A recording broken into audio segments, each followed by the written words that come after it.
പിന്നെ ആളുകളൊക്കെ എത്തിച്ചാണ്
I sell so much glitter, everything already. Whatever highlights the work, whatever we have tonight and tomorrow. And then that'll be it. It'll be on to the next one.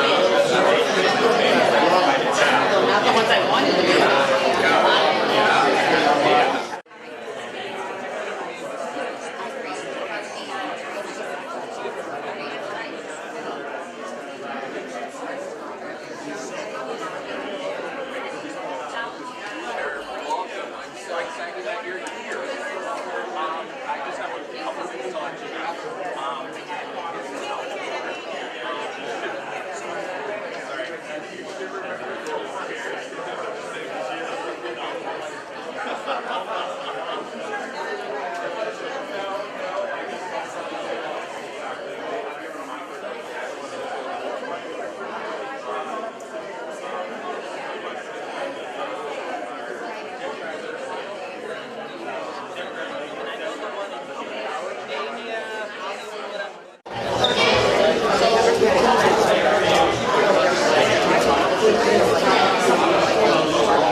I remember asking her, you guys want to say, and we did. And then See you. after we were both Yeah, of course. You know,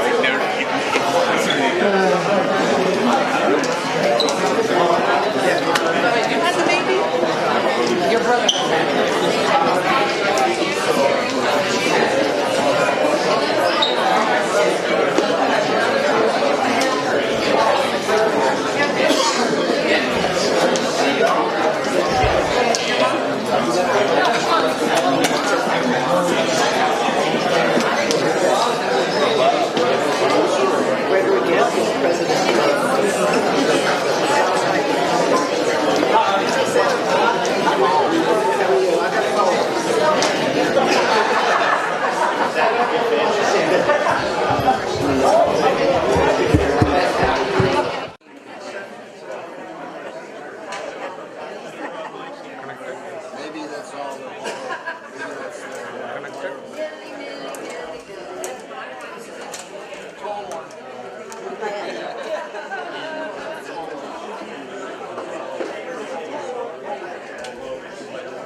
On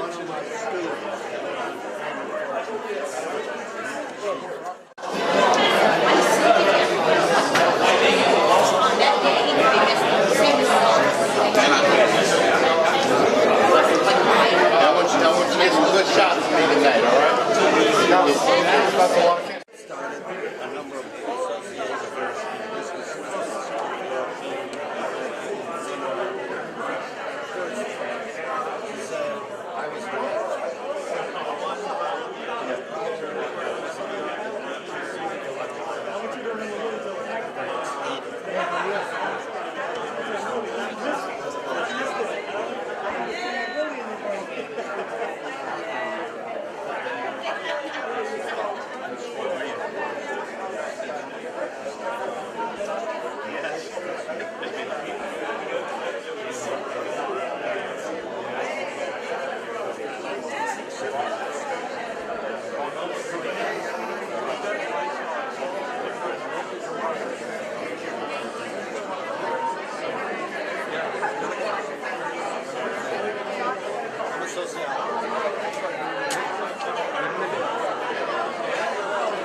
Now you see.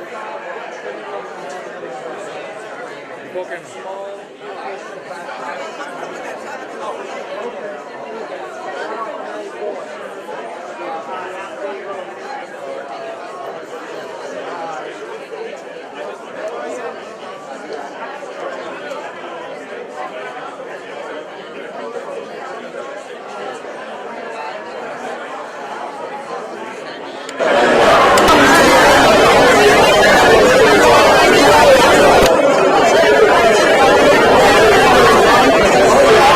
Thank you.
ആരെ ആ അവരെയാണ് വേണ്ടത്. അപ്പം ഒന്നീര് അതെ അതെ ഈ angle ആ view ഒന്ന് കാണിക്കാം.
Good evening, everybody.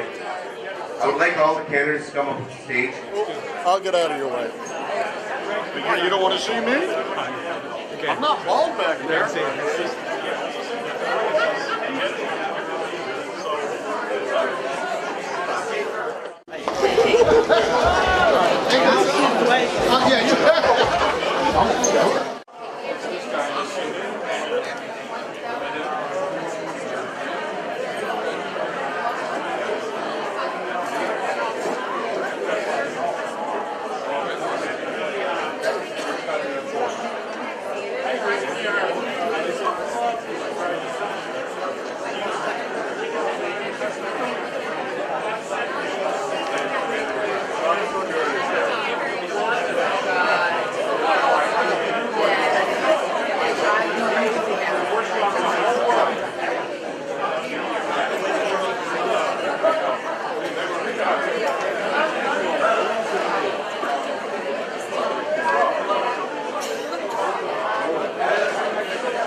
Good evening, ladies and gentlemen. We're going to start in 5 minutes, and I would request everybody be seated, please.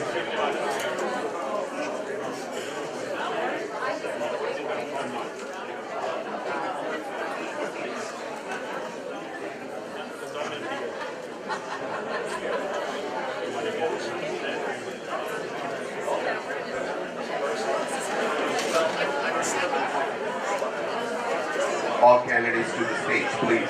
Good.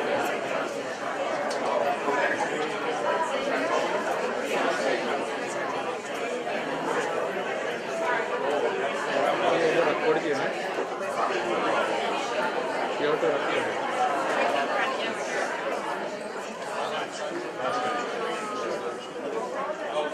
be seated. Yeah, that is enough.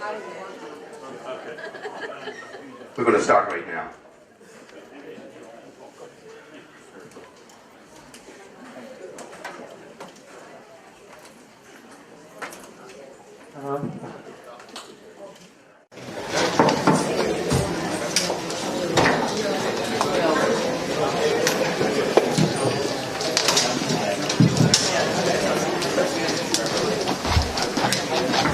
Hello everyone, welcome. I am so excited that you're here. My name is Gregory Gale and I'm the president of the Coconut Creek Democratic Club. And I'm ecstatic that you're here. It's always interesting, you plan an event, you hope people show up, and you do. So I'm excited that you're here. Want to introduce yourself? I'm Burdette Jepson. I'm past president of the League of Women Voters of Broward County. And I am, thank you. I'm here to help Greg this evening. I know there's another debate that you could be watching on television tonight. And I'm very happy that you chose to be here. Awesome. So before we start, we have a few things we want to go over. First though, what we're going to do is we're going to start with the national anthem, and then we're going to, I don't know what's going on. Thank you. We're going to start with the national anthem, and then we're also going to do the Pledge of Allegiance. So would you mind standing?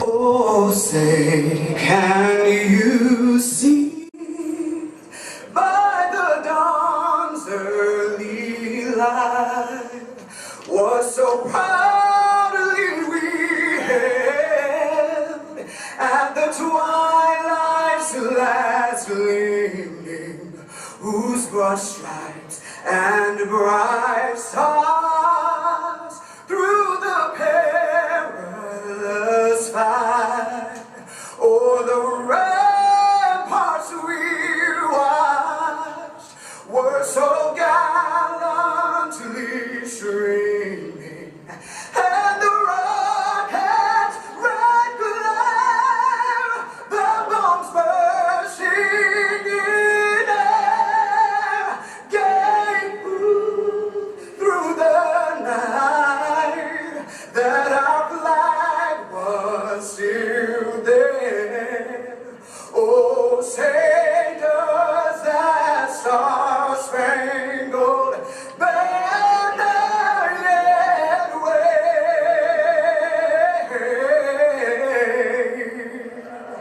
Oh, the land of the free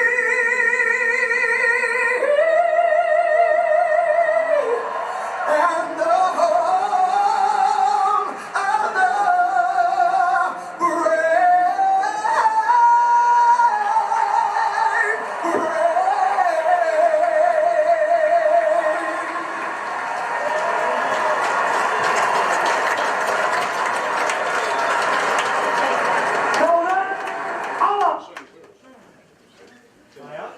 I'm up, okay.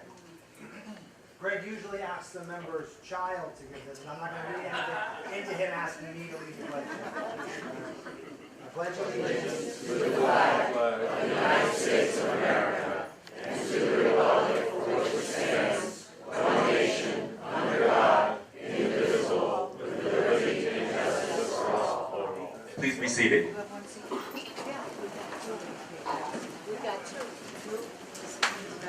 So I do want to go over some ground rules before we start.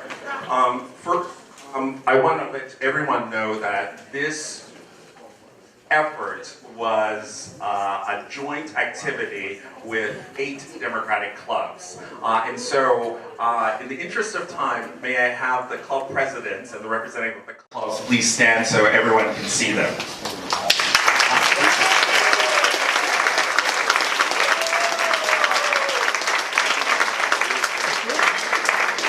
Thank you. So this is a forum and not a debate. We are going to be asking questions, policy-related questions, and so our very blank now. Our candidates have been told to actually interact with the audience and with the moderators, and not with each other. And we also would like you to know that, again, this is a civil policy forum, and we'd like you to also act accordingly. The candidates are alpha order, so there's no preference in terms of where they are seated. And the way the forum is going to work is, instead of each group, or essentially instead of us asking all the questions of all the candidates, we'll actually have individual questions or a group of questions for a group of candidates. If the candidates, other candidates who were not selected, want to contribute to the question or the conversation, they have that ability. But instead of having all questions directed at all candidates, we decided that would be a better use of time. Essentially, unless told otherwise, each candidate will have 2 minutes to answer a question. Initially, they'll introduce themselves. It will be a minute conversation for each, but after that, each question, they'll have 2 minutes in order to answer those questions. Our hope is that by 8:45, we'll be able to end the questions. And the candidates then will have the ability for 15 minutes to have closing conversations with you. Oh yes, a few other things. Your phones. Please take this opportunity to take out your phone and either put it on airplane mode or silence or turn it off. We are not allowing recording for this session. So if you turn around, you'll notice that we have 2 sets of cameras. One is from the Sun Sentinel, and the other, we are live streaming this event. So I ask that you do not record or live stream as we are doing this event. So with that said, I'll hand it over to my co-moderator.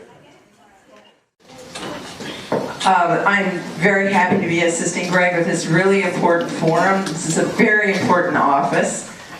BSO administers the largest fully accredited sheriff's office in the United States with 5,500 employees and an annual operating budget of $930 million. Leadership of BSO has consequences across the entire county, and it's important that voters know the candidates and their qualifications, which is why we're here tonight. So although we may disagree or agree with candidates' positions, we're confident that you will be able to listen to each candidate without interruptions. So we have a tight schedule. If we ask you to hold all applause till the end. So I'm counting on you so that we can move through this in a civil manner. Thank you, that's all I have. Thank you. One last thing I forgot to mention.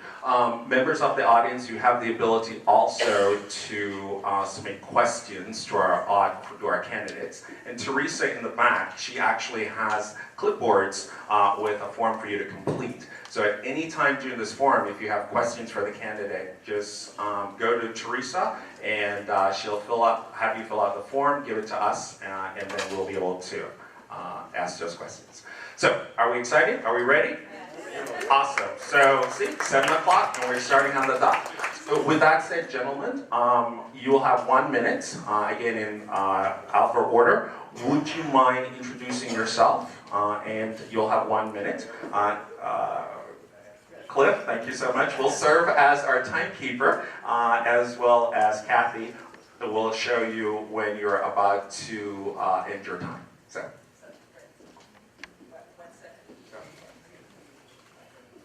Oh, yes, I'm sorry.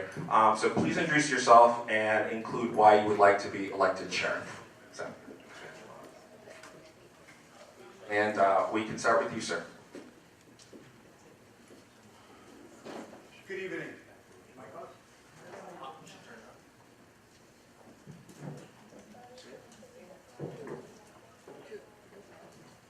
Testing. Good evening. I want to start out by first wishing my friend Willie Jones a happy birthday. So happy birthday.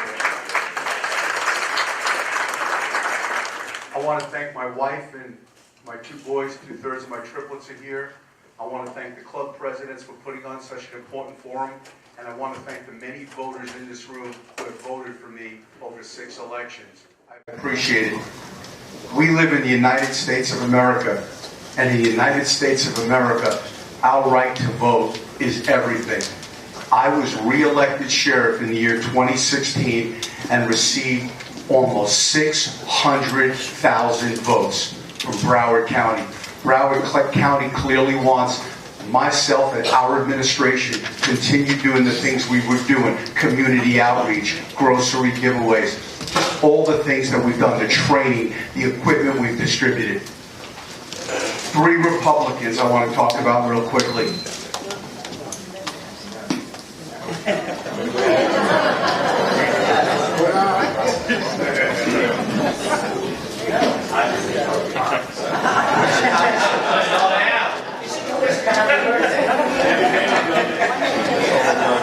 Good evening. My name is Willie Jones. I want to say thank you for showing up, for being here. I am hoping tonight that we can have a real conversation about policy and the impact of what's going on. I'm here to answer questions, but I'm mainly here to listen to your concerns. As your sheriff, I cannot do anything without your input. So as we travel through this night and having this conversation, let's not listen to statistics, personal, professional gains. In other words, let's not listen to the noise. Let's listen to the facts. Because as being your sheriff, we will bring the dignity and the respect back to this law enforcement agency. Thank you. Good evening, everyone. My name is Al Pollack. I'm a retired colonel from the Broward Sheriff's Office. I spent over 35 years there. The Broward Sheriff's Office at this time is broken. Broward Sheriff's Office needs a person with experience and knowledge. I have that experience and I have that knowledge. I'm prepared to take it and fix it. It is broken. Crime is up in Broward County. We need to talk about those topics, those issues that affect you in the community, and I'm here to listen to that. It's a problem in Broward County. We can't ignore it. We need to discuss it. Thank you. Good evening, everyone. My name is Andrew Smallman, and the question is, why do I believe I can be sheriff for Broward County? There's a question that they ask presidential candidates. Can you start the office? Can you take over when you get that 2 o'clock call? I've had that 2 o'clock call. I've been a Marine. I've been a United States Marine, a major in the Marine Corps. I've had that 2 o'clock call. I've been a deputy sheriff, a district chief in the city of Lauderdale Lakes. I've had that 2 o'clock call. I've been a chief of police in the city of Lauder Hill. I've had that 2 o'clock call. I'm ready, able, and qualified for the job right now. I can hit the ground running, and that's why I can be your next sheriff for Broward County.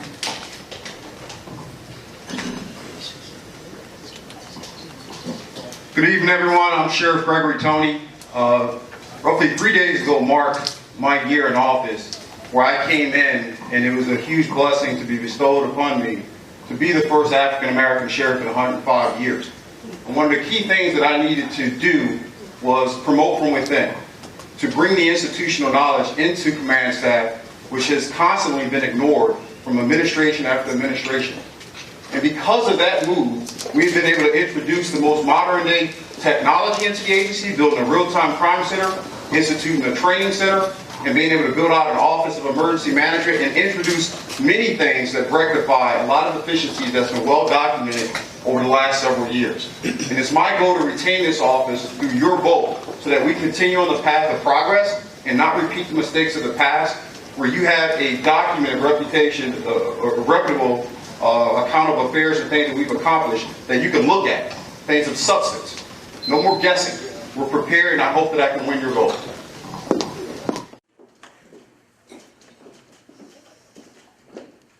Hello everyone, my name is Santiago Vasquez, and from my accent you can tell I'm from New York.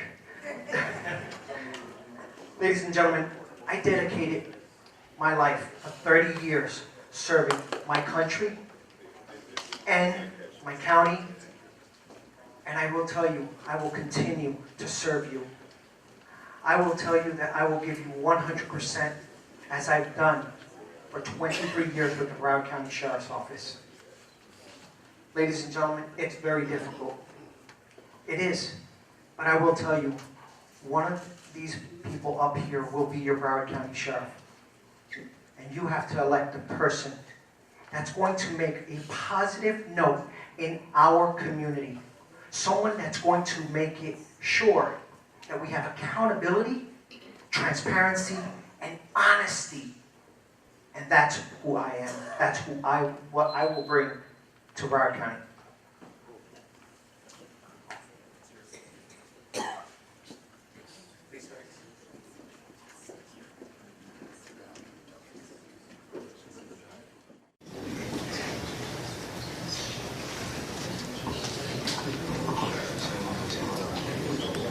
Good evening, everyone. My name is Raymond Hicks, and of course, I'm actually running for Sheriff of Broward County. I've been in law enforcement and security for over 32 years, and one of the reasons why I'm running, first and foremost, I just want to tell you that I love you. I love every last one of you in here. And I thank God for being here. This book here that I wrote, titled, I'm Still Standing, is the reason why I'm running for Sheriff of Broward County. I've been married now for 33 and a half years, and it's a shame, it's a disgrace what my wife and kids and I had to go through because I spoke out against certain aspect of corruption, which landed me in the federal detention center, faced with natural life imprisonment. I'm hoping and praying that I can have your endorsement.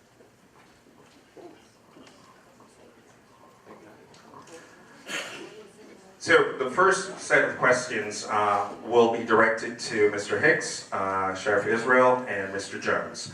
So the question is, what is your view of diversion programs? So we'll start with Mr. Hicks.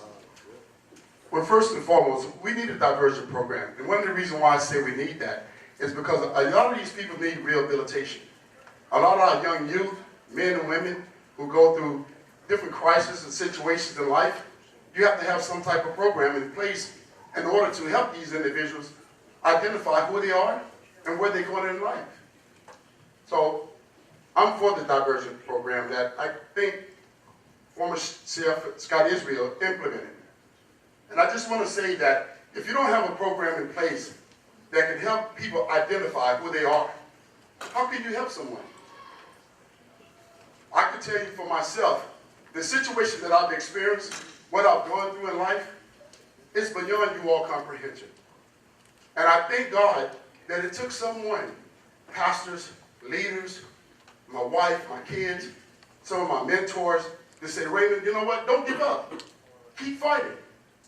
Because one day you may be a change, and that change starts with leadership. So me personally, when it comes down to the programs, we need programs. We need a diversionary program for our young kids. These kids are going astray. Some of our kids don't know which way they're going. They're doing things in life that we would never think they would do. But people gravitate to those things that makes them feel comfortable. Whether you be an adult, whether you be a child, and I think that the program would be great. Yes, sir. I ran for sheriff because the civil citation program is a program in the state of Florida whereby if you, as a police officer or a deputy sheriff, are able to arrest a juvenile for a misdemeanor, you have two choices. Arrest them or put them in the civil citation program. One day after I became the sheriff of Broward County, I made it mandatory for every single one of our deputies to put these children in the civil citation program because I believe in second chances. We don't need to have a kid arrested for a misdemeanor, have a record, he can't get a job, he can't get in the military, police are chasing him around for the rest of his life. I ran, for those of you who were at my inauguration, I said we will measure our success by the kids we keep out of jail, not the kids we put in jail. We were so successful in the civil citation program, so successful, ladies and gentlemen, that a Deerfield Beach state rep by the name of Gwendolyn Clark Reed was able to up it from 1 civil citation to 3 civil citations. So now young children get 3 bites of the apple. There, but for the grace of God, go I. Kids are not going to jail. They're getting it. The recidivism rate in the civil citation program is 4%. These kids are not coming back. We were able to blow up the schoolhouse to jailhouse pipeline and make it safer. The Promise program extended over to the Promise program. And then you have a few people after the tragedy at Marjorie Stoneman Douglas wanted to do away with the Promise program. Ladies and gentlemen, don't ever let that happen. We're not the sheriff for Parkland or any one group. We're the sheriff for everyone in Broward County, no matter what your economic status is, no matter what you look like, or no matter what your culture is. And it's very important for children and families to keep kids out of jail. That's why the diversion programs that we've done. Good evening again. Diversionary programs are excellent. I remember when I first wrote a program for youth. That was in the early 90s. I am published. The program that I wrote was Project First Class Mail. It dealt with children that were prone to get in trouble. They were getting kicked out of school. They were getting suspended. They were being arrested. So when I hear about diversionary programs, I say, well, I've been writing programs for over 20 years. That's one program that I wrote. I have 2 other programs that I wrote that helps children. My take on diversionary programs and the youth of our community, we need to get to them early and often with positive messaging. The earlier we get to them, we can start framing their minds, changing them from getting into trouble. Diversionary programs work. They work well when they are applied well. But we need to take our diversionary programs, not only apply them in disadvantaged, diverse communities, we need to make them go all over the county. Because as the sheriff, all of our children, I don't care what zip code they live in, what area code they live in, what church they go to, what school they go to, children are children and they're going to make those mistakes. So we need to get to our kids early, often, with positive imagery. Thank you. Thank you. Thank you. The next question is for Mr. Pollock, Mr. Swalling, and Sheriff Tony. Give me 3 examples of community policing. Community policing. Community policing is nothing new. What happened is over the last few years, every administrator, whether it's a sheriff or chief of police, everybody talks about it. We've been doing community policing ever since I've been in law enforcement. And I've been in law enforcement for over 35 years. Community policing is getting out of that car, meeting and greeting, walking and talking, and interacting with people in the community, as well as interacting with our kids in schools. But see, everybody want to put a tag on it or make it some kind of special program. It's nothing special, folks. We've been doing community police. I started this job in 1977. I'm sorry, I'm one of the oldest ones up here probably. But we've been doing community policing since then. And we didn't have all the problems that we're having now. It works. But what we got to do is we got to have the leadership at the top to get in and make sure that the police officers and the deputies follow through on it. That's interacting with not only with our community, but our business folks also, with our Kiwanis clubs, our homeowners association. That's what it's all about. And we can't wait till the community come to us in law enforcement. We have to go to them because there's no trust. We've lost that trust over the years with some of the things that have been taking places around the country. Not necessarily Broward County. But I'm planning on bringing that back, but it's nothing to bring back. We just got to continue doing what we're doing now. It's nothing new. It's just a fancy name that everybody put on in the last few years, calling it community policing. It's something we've been doing for years. Just like a beat cop was back in the days. That was community policing. Getting out and interacting with your community. Doing the things that we need to do. That's not And it is.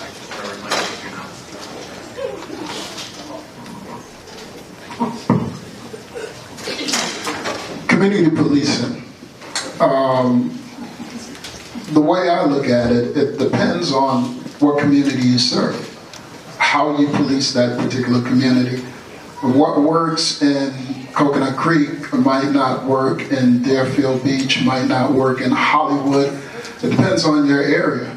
I had the distinction of being able to bring about policy concerning community policing in the areas that I served, in particular in the city of Lauderdale, for instance. I think the question talked about 3 different programs that would be an example of community policing. The first program that I can think of that helped me relate and my officers relate better to the community was a bicycle patrol program. We actually had the officers get out on bicycles, ride for a portion of their shift, and that allowed them to interact more with the communities that they serve. They got out of the car, they were able to talk to people, and they were able to build trust. Another program that I can think of is called the ROC program, which is an acronym. ROK stands for Rescue Our Kids. It's another community policing program, I guess you could call it, where our officers during spring break, during school sessions, they would go out and they would have kids who are at risk. They would interact with those kids and they would teach those kids different ways to deal with their violence, their tendencies to be violent and communicate.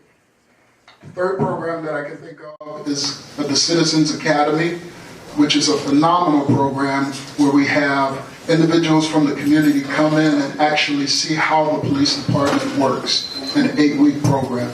Those are 3 programs that I can think of that dealt with community policing in the areas that I serve. I want to talk about 3 programs that we actually already instituted since I had a chance to take command that are directly correlated to community policing. One of the things I noticed when I came into office with our command staff was that the Citizens Police Academy had been removed and that we were no longer doing this program as an agency. I also had recognized that there had been a model of removing the police officers out of the community for the sake of the community was afraid of the officers. That's a poor approach. You can't have community policing without the police. And so we reinstituted a project, something that I had recognized to be important, to get the deputies out of the cars and better engage in the communities. And it's called Park, Walk, and Talk. We launched this aspect back in August because I grew up in Philadelphia and I knew the importance of having officers walk a beat. They knew you by your first name, they knew your family members, and it built a better cohesiveness between the people that we serve. And we've been effective there. Since August through December, we had over 6,000 accounts where the deputy, the men and women that serve you, got out of their cars and executed that task. That shows that they want to be involved. So we're having success there.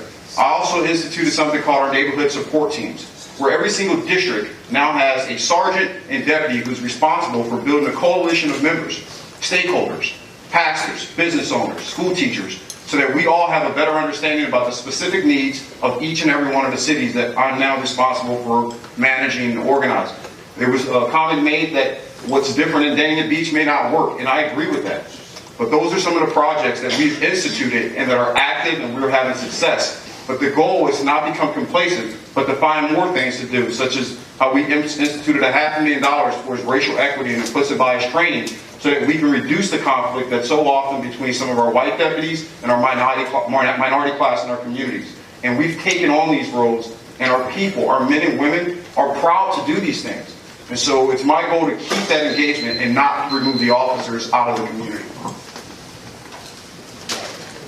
May I respond to that last question? Yes, 30 seconds. 30 seconds. In my long, lengthy career, I am a practitioner and instructor when it comes to community policing. I traveled all over this country teaching, instructing law enforcement agencies on community policing and community relationship building. Community policing has a pretty nice title, but there are some things in community policing that must come back, and one of them is legitimacy. If the people that we're serving don't trust us, they're not going to believe in us, and they're not going to interact with us.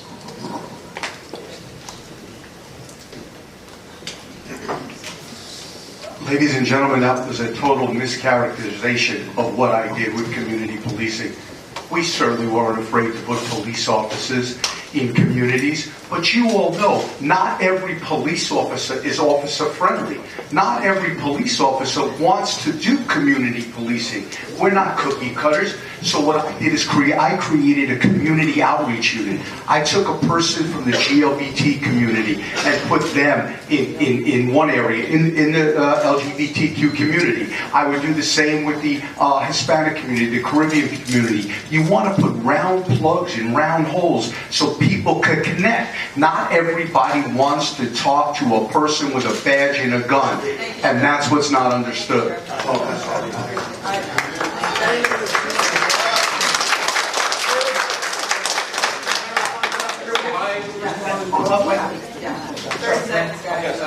I'll take 10 seconds. I was that community police officer that walked that road. I was that community police officer that was on bicycle, meeting my community. I was that police officer putting my sweat, my boots to ground. That's the police officer that I was. And that's the police officer and the sheriff that you will get. Thank you. Please, no applause. We do want to get out here by 9 p.m. One of the things I just want to emphasize is the importance behind when we sign up as law enforcement officers. We all sign up understanding that the majority of the work, 99% of what we do is service-oriented. We interact with the community more repeatedly than any other profession. And so every day, doesn't matter what they want to do, when they sign up, they should be signing up understanding that they are going to be community-oriented and that it will be community policing first and not just for a select few. That should be a model of all 1,500 plus deputies that work in your office. How can you have community policing when half of the police force don't get along?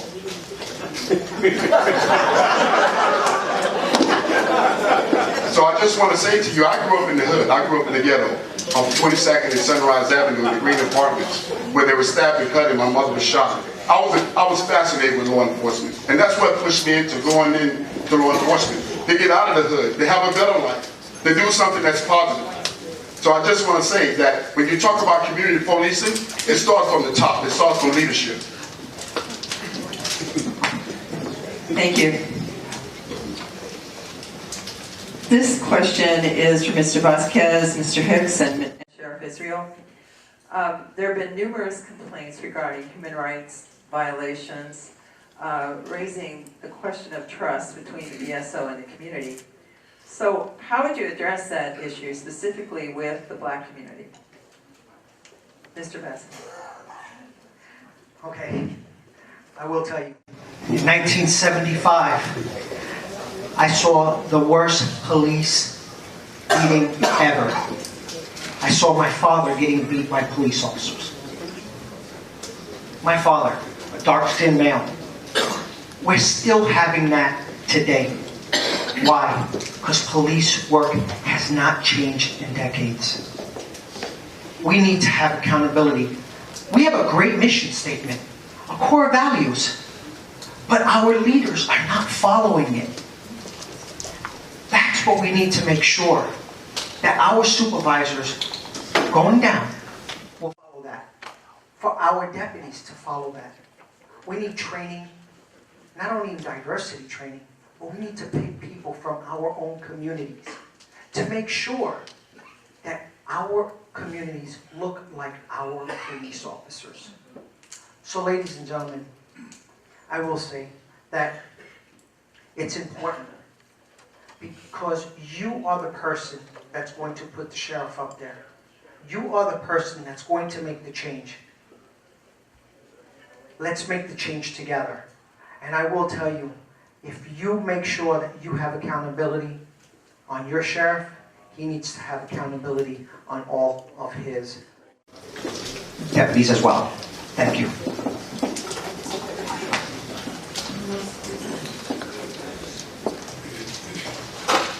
when you talk about civil rights being violated, I can tell you right now, standing here, my civil rights has been violated on numerous occasions.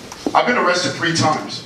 I served 2 years in incarceration, faced with natural life imprisonment, where the Broward Sheriff Office charged me with trafficking 350 kilograms of cocaine that was equivalent to $750 million. They had no drugs, no money, no dimensions of drugs or money. It was all based on fabrication. It's a shame, it's a disgrace. But I stand here today to let you know that throughout the 3 arrests, that I never even did anything wrong. I've never been in trouble in my entire life. I was a highly decorated officer. I was a Gold Cross recipient, Silver Cross recipient, 2-time Deputy of the Month. But lo and behold, because I watched them plant drugs on black offenders, beat them to the ground and take money, it landed me in the federal detention center facing natural life imprisonment. I stand here today to let all of you know, again, that I tell every last one of you that I love you, and I'm not just standing here running for me. It's not about me. It's about all of you. It's about the community. It's about building the gap, setting the tone. There's a young man that's sitting over there right now that I've known ever since he was a teenager, that came to the juvenile detention center in Broward County. And I inspired him. He's a pastor now. He's a rapper now. They call him T-Dog. So to be honest with you, ask him about me. So again, it's a shame, it's a disgrace, because they took something from me that I love. And I truly thank God for standing here today, and I'm going to continue to fight, and I'm going to continue to make the difference, and through all of my adversities. Only thing I've ever done is went out there and I continue to inspire young youth and let them know that regardless of whatever you go through in life, you can make it. Some of the individuals that tried to put me away from natural life are standing in this room right now today. But I've shook their hand. Why? Because God has done some amazing things in my life. And I look up and thank God each and every day. Sheriff Israel, do you want us to repeat the question? Please. Okay. There have been numerous complaints regarding human rights violations against DSO. We want to know we want to know what you would do to work to regain the trust of the community, specifically the black community. Well, the great thing is I don't have to regain the trust. I already have the trust. When I became sheriff of Broward County, there were so many people, especially African Americans, who I didn't even know here. And now you're not people I know. You're my friends. I've been to your house. You've been to my house. Getting out and interacting. The communities want to know that you're a real person. They want to know when you've done something good. They want to come over and be able to say, hey, Sheriff, your folks did a great job. And when you did something bad, you need to get out in front of it and say, we made a mistake. What it is gaining people's trust. How do you do that? By walking the walk, not talking the talk. I'm honored. I didn't know, big fella, you were coming in here, but if you could just raise your hand, my friend Wayne Barton and I, together Wayne Barton and I have connected, and we have distributed over 4 million pounds of food to people who couldn't afford to eat. People criticize me, Republicans criticize me. They said, that's not police work. You're darn wrong, that's not police work. That is police work, because when you give people food and you help people get from week to week to week, what do? If they do nothing else, they got to eat. You use your position as sheriff to help people eat. But what do? They call you up and they say, hey, Sheriff, I know this guy might be coming to school with this. This guy's got a gun. And when you go, when our deputies go to their homes and there's a robbery or a sexual battery or a murder, people are now willing. It's not like they hide in the back. They're willing to come forward and they're willing to say, we'll help out. It's a sheriff getting out and showing everyone else by leading by example, by going into the community, by knocking on the doors. As my friend and opponent Andrew Smalling said, it's getting out at 2 and 3 in the morning when you don't have to, because it's the right thing to do. It's been an honor to serve the community, and there is no trust to be regained. I have the trust of all our communities because I've been out there and we've worked together. Thank you.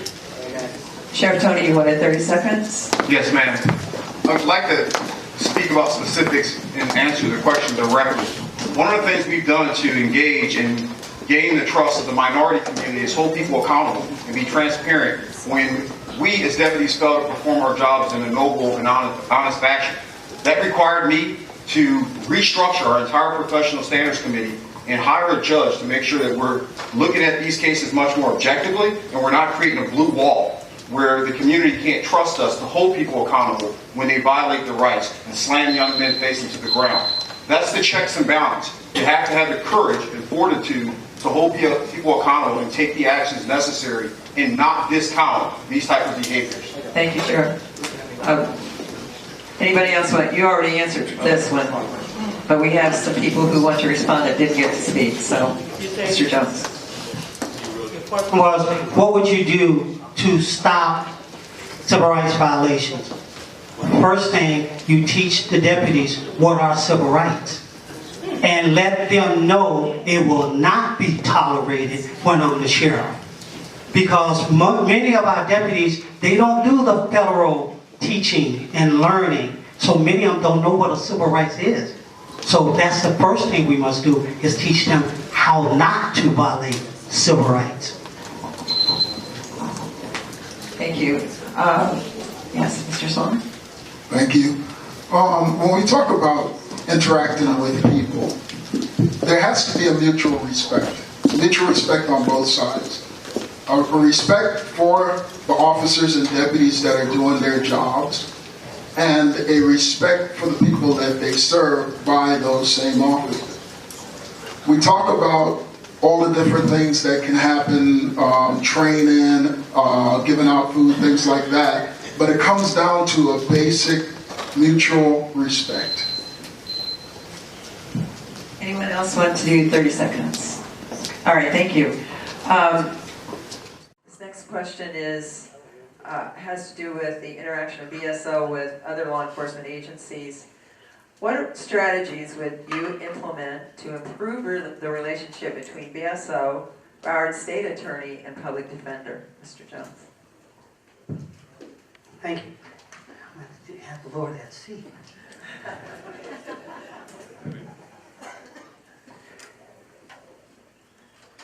State Attorney, Public Defender's Office, Broward Sheriff's Office, probation, juvenile probation, DOD, Department of Detention.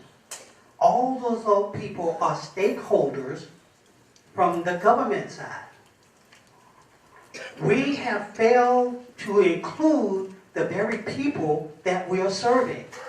If we're going to change our criminal justice program, how we're going to deal with it, we need to bring the other stakeholders to the table, and that's the community. How we do that, working with the other law enforcement jurisdictions, we cannot talk to them over the phone and through emails. We got to sit down to the table and talk. We got to take those stars off, those stripes off, and we got to take those egos and leave them at the door. Because we are all part of the same team. We're here to protect the people of Broward County. If they live in Coconut Creek, they're a citizen of Broward County. They live in Hollywood, they're a citizen of Broward County. As your sheriff, it's my responsibility, not the other municipalities and jurisdictions, to come to me. I need to go to them and says, let's sit down and come up with a plan, with a strategy that we serve all of our communities equally at the same time. So what we will be doing is holding monthly meetings. We will not take happenstance that we're going to be on the same page. We're going to talk to each other with respect. We're going to talk to each other knowing that they are in charge of their own agency, but to deliver the service, and that service is to protect and serve. Thank you, Mr. Pollack. It starts at the top, folks, with the leadership, and it starts with the sheriff. And what we need to do is, we need to take off them stars and get out there and meet the folks. The state attorney's office, the public defender's office, the Broward Sheriff's Office, all in the criminal justice system. The Sheriff's Office has never really had a good relationship with the Public Defender's Office nor the State Attorney's Office. You see it now.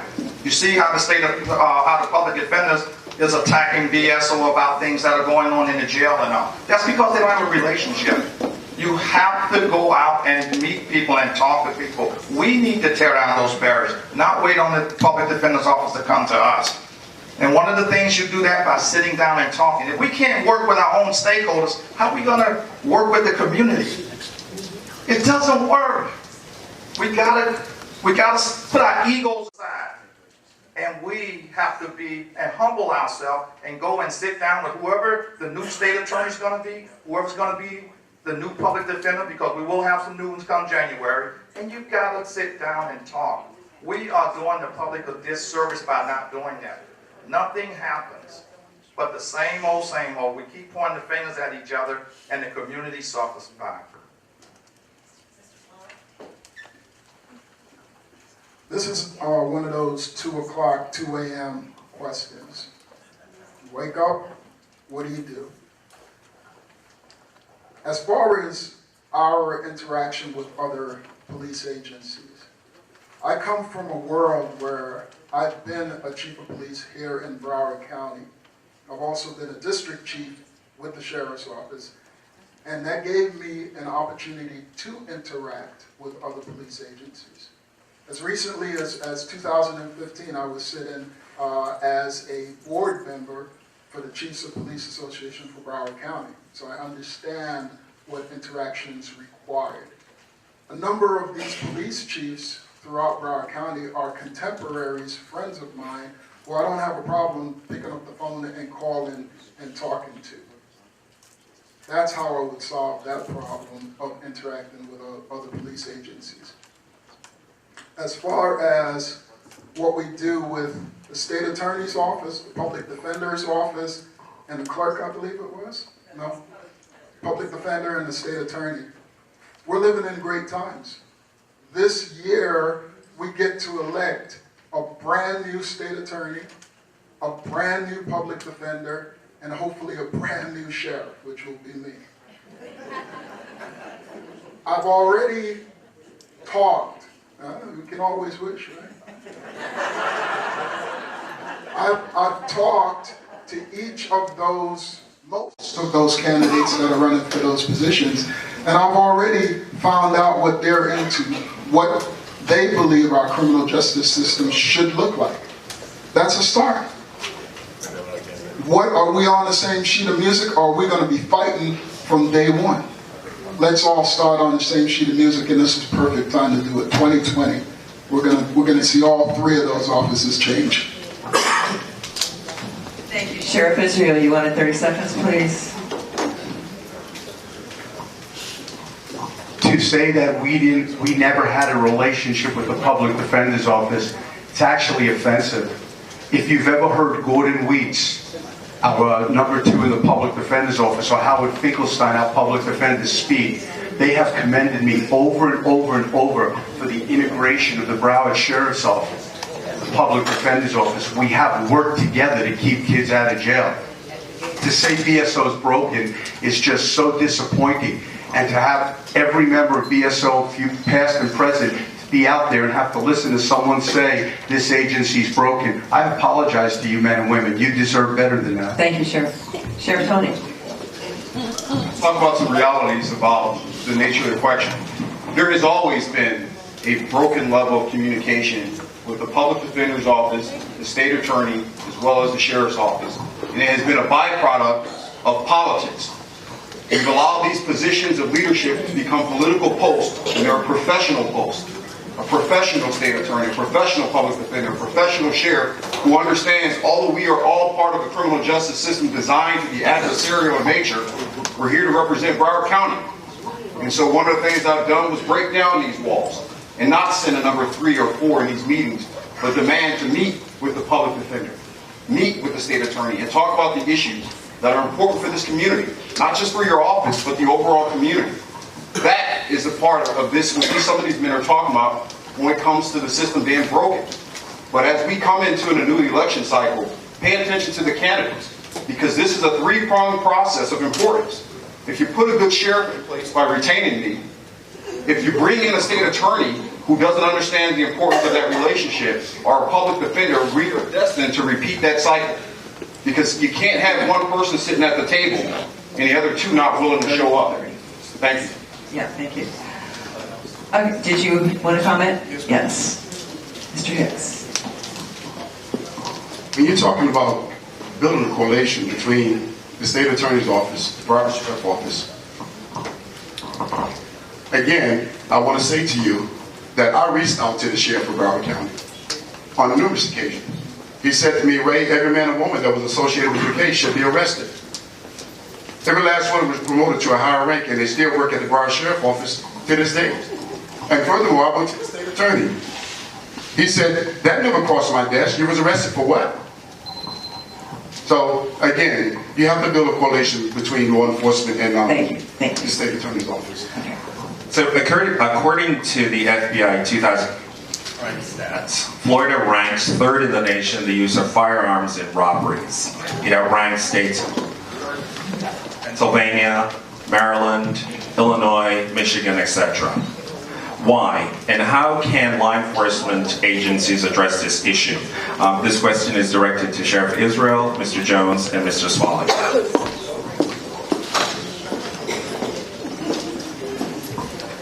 No, ladies and gentlemen, if it wasn't for my stance at the BB&T Center a year and a half ago regarding firearms in Broward County, we wouldn't even be here right now.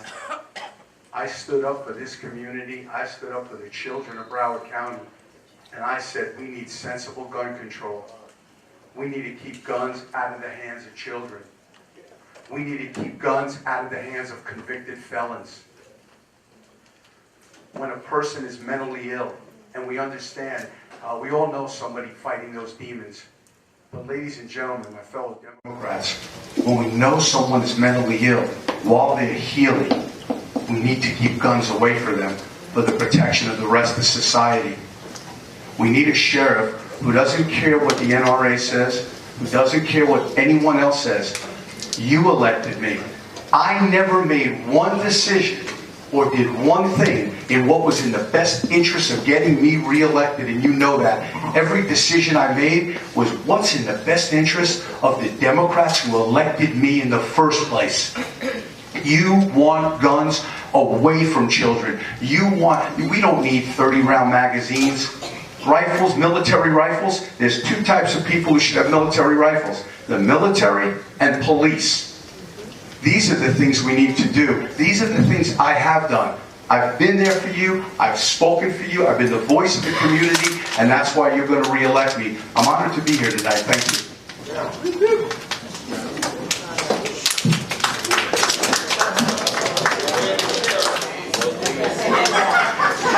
Sensible gun control. We hear that term all the time. The question becomes, what is sensible gun control? I believe in the Second Amendment. I don't believe in assault weapons on the street. Sensible gun control should look like when you go to change the tag on your car. There should be something in place when you buy a gun, the gun is registered to you and it cannot be transferable to anyone else without backgrounds. If we have those things in place, we can reduce the gun violence in Broward County. But if we sit here and we become that politician, worry about what the NRA is going to say, worry about what your neighbor's going to say that has all the guns, we'll never change it. We need to teach gun safety, not just to the children, but to the adults. Because the last time I checked, in order to own a gun, you have to be 21. A child don't buy a gun. Parents buy the guns. Adults buy the guns. We must make them accountable to what's going on in our county. The parents, the adults, not the children. But we can reflect back and talk to the children and give them the safety. If you have a gun, you should have a gun lock. If you have 2 guns, you have 2 gun locks. If you have a gun, you should have a safe. You should not leave your weapon in a car so when someone breaks in, they take it. That's how we're going to reduce the gun violence in Broward County, is become more safety conscious and making people accountable when they purchase those weapons. Thank you. How about demilitarization of the police force? How about that? How about we start with that? Thank you. I think that we're probably all going to say the same thing up here on this platform. Most of us are Democrats, so we're all going to probably have the same line when it comes to gun control. So I'm going to go back to what I've done in the past and what I know works. The question was, we're having an increase in armed robberies in Broward County, armed crime. In the city of Lauderhill, and most of you know the city of Lauderhill, and there is a level of violence, especially armed violence in that city. When I first got in there, we were seeing shootings all the time, we were seeing armed robberies all the time, things like that. Maybe we contributed to some of those statistics that you talk about with the increase. So my focus became the criminals with those weapons. We're all agreed that the Second Amendment, and, you know, we can have our weapons in our homes and things like that and have a legitimate purpose for guns. But my focus was on criminals with guns and taking those criminals off the street, taking the guns out of the hands of those criminals and putting them where they belong, which is in jail and ultimately in prison. That is how we control the gun crime that is happening in Broward County. We could talk about training, we could talk about education, we could talk about all those things, but until we focus on those criminals that are committing crimes with guns, we're not going to reduce those crimes. Thank you. Thank you. Gun control. First of all, I want to say I believe in the Second Amendment. What we need to do in Broward County is we need to put people in jail. Criminals that are stealing the guns, they don't go to gun stores and buy guns. So let's get that out there, okay? They break into people's homes and they steal firearms, and they break into gun stores and steal firearms. We, at this time in Broward County, being the Sheriff's Office of Broward County, do not have a violent crime unit. We need to target these thugs. It's only a certain number of them that are committing the crime in Broward County, and they need to go to jail, and that's what we work with the State Attorney's Office at.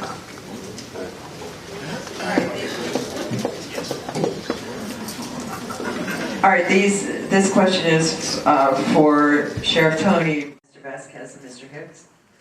What would you do, or are you doing, to prevent another mass shooting in Broward County? Sheriff Tony?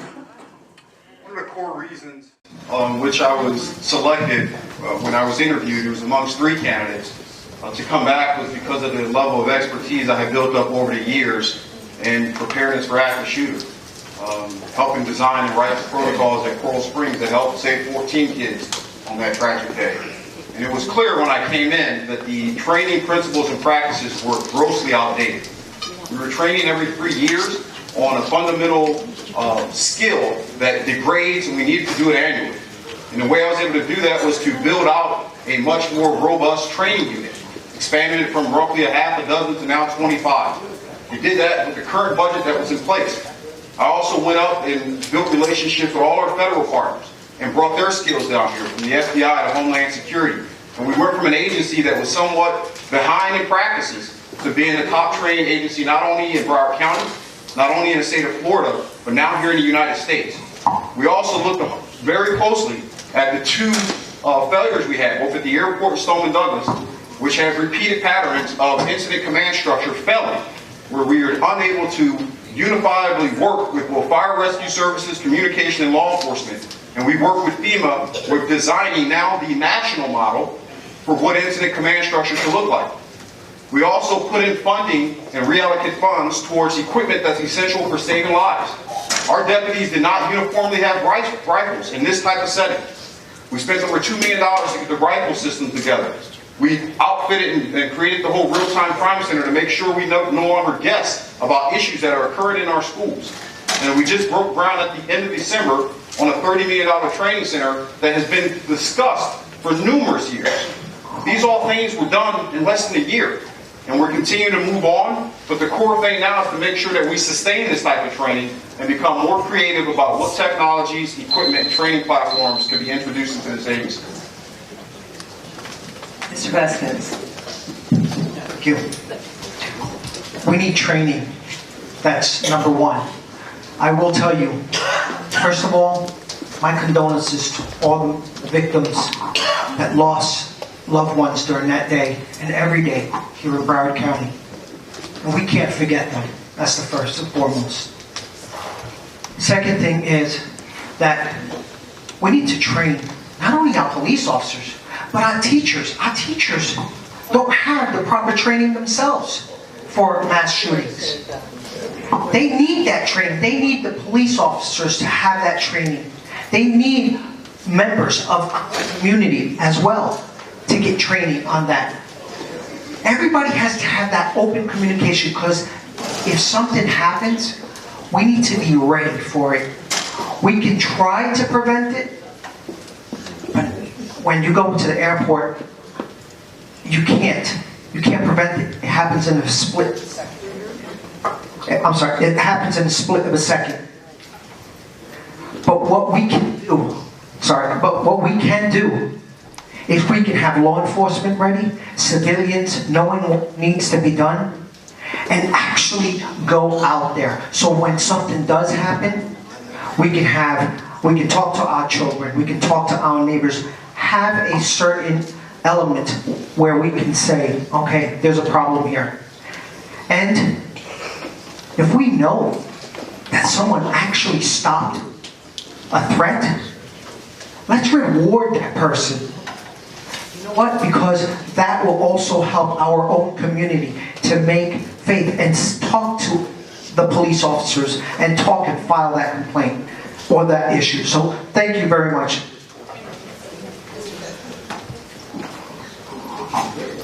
When you talk about active shooter, a couple years ago, I actually saved a lot of lives at Aperture Mall, where there was an active shooter incident that took place. I secured over 300 and some people in my store. Not one injury, not one product taken. But I handled that situation in a very strategic manner. Also, I actually created a powerful proposal, and I submitted it to the sheriff, the former sheriff, as well as Superintendent Runcie, in reference to active shooter. If you take a military personnel who've actually been trained to handle certain situations, you take law enforcement who can assess certain situations, and you put them in the school system, it'll alleviate the teachers doing the job as cops should do. And furthermore, you don't want to put the guns in the hands of teachers. So again, I believe there's a gentleman by the name of Joseph Wembley. With him and I, he's a doctor, he actually worked at the Department of Homeland Security, and him and I became together, and it literally brought tears to my eyes. When I spoke to Ms. Hickson last week, I told her, I said, ma'am, let me just tell you this. Your husband is a hero. In my book, he's a hero. And his legacy should continue with you and your sons. So again, you want to talk about active shooters, put the right people in place. So if you take law enforcement and military personnel and you put them in the school system and they're rotating on a 30 minutes or an hour basis, I guarantee you it will minimize the threat, you know, until law enforcement arrives on the scene. We have some latecomers here, but I really ask that you don't clap. We're taking away from time from the candidates. Thank you so much. Shepherdsville, 30 seconds. I wish I could buy time. I know I only have 30 seconds, 27 now. Listening to Greg Tony talk about organizational failures on 2 shootings, I've only heard one other person ever speak like that, and that's Governor Ron DeSantis. Our men and women were spot on out there. This is a Republican appointee trying to put down a Democratic sheriff. There's no other reason to say that. And anybody who stands up here and tells me that they can stop an active killer is absolutely lying to you. Our men were well trained. Mr. Holly. Thank you. An active shooter. I have to agree. No one can say that we can stop it, but we can be better trained when we respond. Let me say this, folks. 4 years ago, remember this date, 4 years ago, the Broward Sheriff's Office started a training center. It didn't just happen 3 weeks ago or a month ago. BSO started this training center back in 2013. Okay? 2013. In 2013, BSO started a training facility. This just came about lately because of politics. Thank you, This Mr. is something Pollack. that started Thank a you. while ago. You already answered this question. You had 2 minutes, Sheriff Tony, so we're just letting the others do 30 seconds. No, not this time. Sorry. I know that we would love to have everyone speak longer, but we just can't do it. We've got a lot of questions here. Just want to let everybody know here, when we talk about active shooter, 1999 Columbine, after the debrief, active shooter train started. This is nothing new when we talk about active shooter. When I was in Pompano, twice a year, I took my deputies without training, without commanders, telling me I can do active shooter. And once I found out there is that many of my teachers and students had no clue on what to do during active shooter. So we need to start training not just the police, but our teachers and students as well. Thank you, Mr. Jones. Okay, hopefully the next question will be a little bit more relaxed. I understand the frustration, I really do, but we have to move along.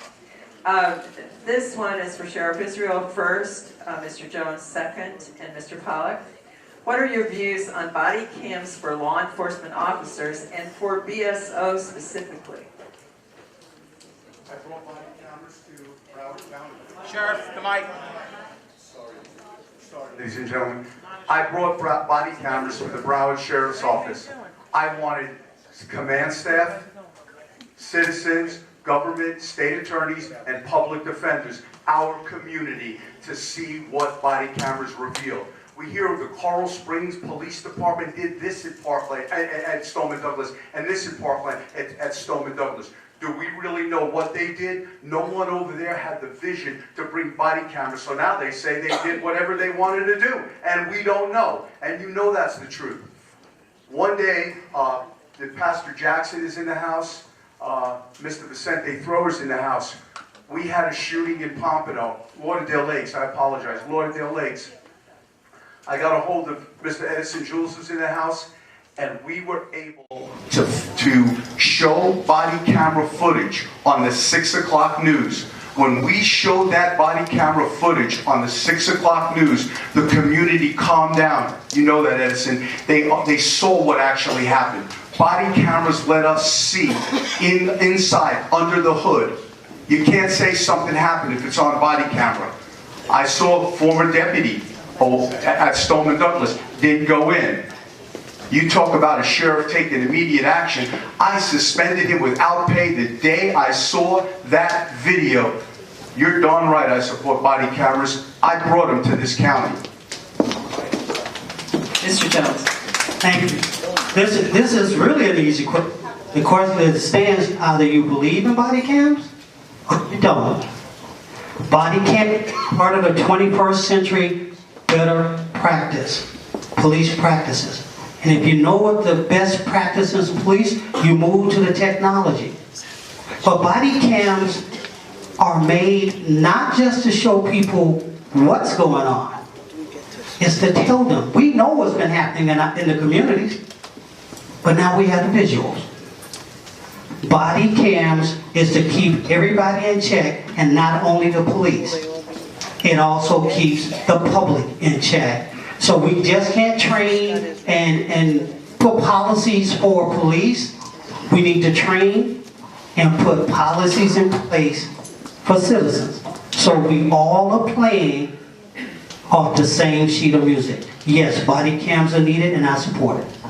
Thank you. Mr. Pollack, 2 minutes. Thank you. Body cameras. I'm so proud to say I was a part of BSO in 2013, and BSO was the first agency in Broward County to start body cameras. We did it for a reason. Number one, to cut down on complaints. See, when you got the body camera, when a complaint is on a deputy, it's there in real live time, folks. It helps the deputy as well as the complainant. I believe in body cameras, and we've been very successful when I was at BSO for it, and it's continuing today. And other small city police departments have followed suit. Thank you. Sheriff Tony, did you have a comment on this one? 30 seconds. I agree with the body cameras. but I wanted to take this 30 seconds to provide a little bit of clarity about something that was stated. I have been a lifelong Democrat, and I switched to Republican because I understood the importance what the governor's message was about school safety, which was elected officials who you put in office cannot ignore their responsibilities to safeguard this community by misusing funds, and that's it. But for anyone to come up here who is a lifelong Republican and lose a race and switch to Democrat, I find it appalling and offensive. Okay, you have 30 seconds on, we're talking about body cameras. If I could, we have lots of questions. You've actually sent us lots of questions you'd like us to ask. In the interest of time, gentlemen, I would just encourage us to keep to the topic. And so, again, we're trying to make sure people leave at 9. So, no personal attacks, please. We want to hear your views on these issues, and I understand how it is difficult to defend or look at other people's actions, but the audience is here to listen to what your views and proposals are. All right, 30 seconds, Mr. Jones. When you talk about body cams, I think it's very important that the body cameras are implemented. One of the reasons why is because it protects the citizens, it protects law enforcement, but most importantly, what the other gentleman failed to mention is that we need permanent people from the community who can actually review these body cams to make sure that the body cams are not altered. Because law enforcement has the ability to alter these cameras.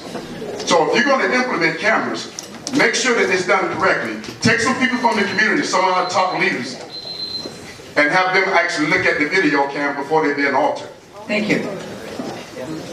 So the next question is for Mr. Spalding, Sheriff Tony, as well as Mr. Vasquez. Why is it so hard to fire law enforcement officers, especially when they've been recorded using excessive force or found to be committing illegal acts? Why is it so hard to fire law enforcement officers when they've been recorded? Well, there's a thing called a Police Officers' Bill of Rights. This was put in place long before I started in law enforcement. It's still there, and it affords that officer to go through a process in which they can defend themselves based on the act. Now, if it's something that's egregious, there is available to the police chief or to the sheriff the ability to take that officer off the road, and if it's a criminal offense, which has happened in the past and which I've been involved in, to actually arrest an officer or a deputy. If it's a violation of a policy or a procedure, there is a process that is in place for that deputy to go through or that officer to go through. So it's not immediate, and I know that we see things that happen out there and we say, you know, if I was that officer or if I wasn't an officer, they would have put me in jail for that. Yeah, that does happen. But these officers are given the power. Remember, when that officer raises their right hand, or that deputy raises their right hand, they are given the power to take liberty and to take life. We give them that power, all right? So there is a process that we go through to make sure that we're not just arbitrarily taking that power away from that officer. Now, with that being said, when an officer is fired, there is a process for that officer to get their job back. And I don't necessarily agree with that. It's called an arbitrary process. So they go through arbiters and they are allowed to get their job back. That, I think, is something that we probably need to take a closer look at once we fire a deputy for them to be able to get their job back. In short, I don't think it's hard. One of the core things that Mr. Spalding talked about was spot on accurate in terms that there's a process. And that process must be followed to be in compliance with the Officer Bill of Rights and ensure that we don't violate our deputies' procedural of due process elements. But at the end of the day, once an internal affairs investigation is done, once we've had a chance to look at all the facts, it still falls on the office of the sheriff, and there's only one person that holds that title, and that's me. And if we're going to have an organization of accountability and transparency, then we're going to have the courage at times as an individual, as a sheriff in this office, to go against the grain, to do the things that are morally and ethically sound, and not be so worried about policies and what this said. There are clear delineations between right and wrong, and don't let anyone tell you otherwise. And most of the time, the things that jump out that's on video camera are evidently clear. But as the officer, as the sheriff here, I can't jump out and violate these practices. And one of the things I push out in this community is to understand that there is a true level of accountability and not discussions and not conversations and talk. But we still require your patience to allow this process to go through. Another thing that I've already talked about is changing the culture that exists within the Professional Standards Committee, which is supposed to be objective, look at the facts as they're presented, and provide a recommendation that is along the lines of policy. And what's happened is this wall has been created within inside this Professional Standards Committee. And I have broken this thing down. There will not be a wall of creating an us versus them mentality so long as I'm your sheriff. And if that requires me to go against the grain, we haven't had an employee terminated in God knows how many years for excessive force, for sake of recommendations.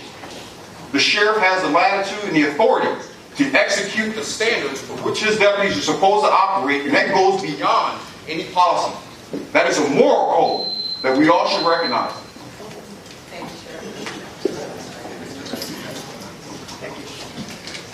The problem is that we're investigating ourselves. Our own agency is investigating our own deputies. That's the problem. We need to have another agency investigate our problem deputies. When they're making a mistake or a policy violation, then yes, we can have our own agency check that.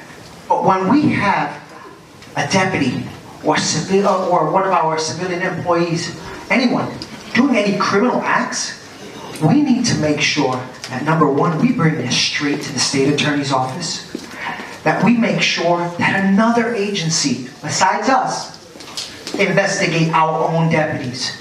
You know why? Because that's the problem. We've had that problem for decades. And it won't stop if we do not change our policies.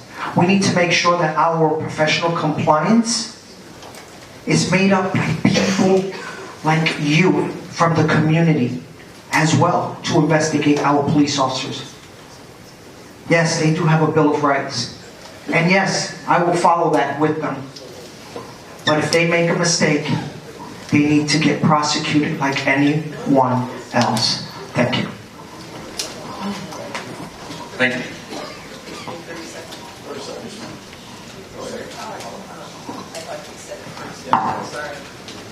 From what I'm hearing here is, maybe I'm hearing something wrong, we need the police to investigate the police.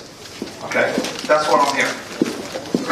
I believe that we have some of the best men and women at the Broward Sheriff's Office who are capable of being truthful and honest and can be fair in getting investigations done. We don't need to have some outside agency come in to investigate the police, to investigate us, okay?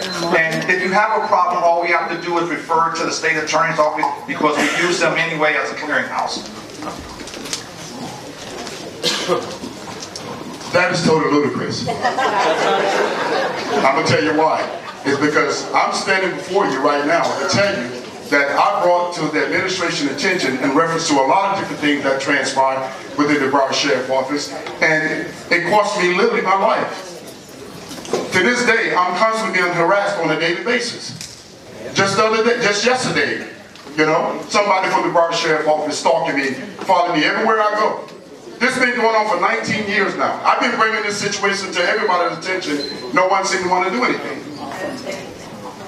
Alrighty, so we're going to move on. So this question is for Mr. Hicks, Sheriff Israel, and Mr. Jones. If you found out someone in this audience was in this country without official documentation, what would you do? Well, first and foremost, I had an opportunity to work with the Department of Homeland Security through a security company called Doyon ACAL JD at Chrome Processing Center in Miami. First and foremost, if a person is here illegally, law enforcement want to actually make contact with Immigration Customs Enforcement. You want to reach out to those individuals, the administration, let them know that, hey, you have a person here that's not in the country legally, and have someone come remove that person. But in the same token, again, law enforcement sometimes drop the ball. You know, some of these guys, they want to be heroes, they want to do things that's outside the rules and regulations of their responsibilities.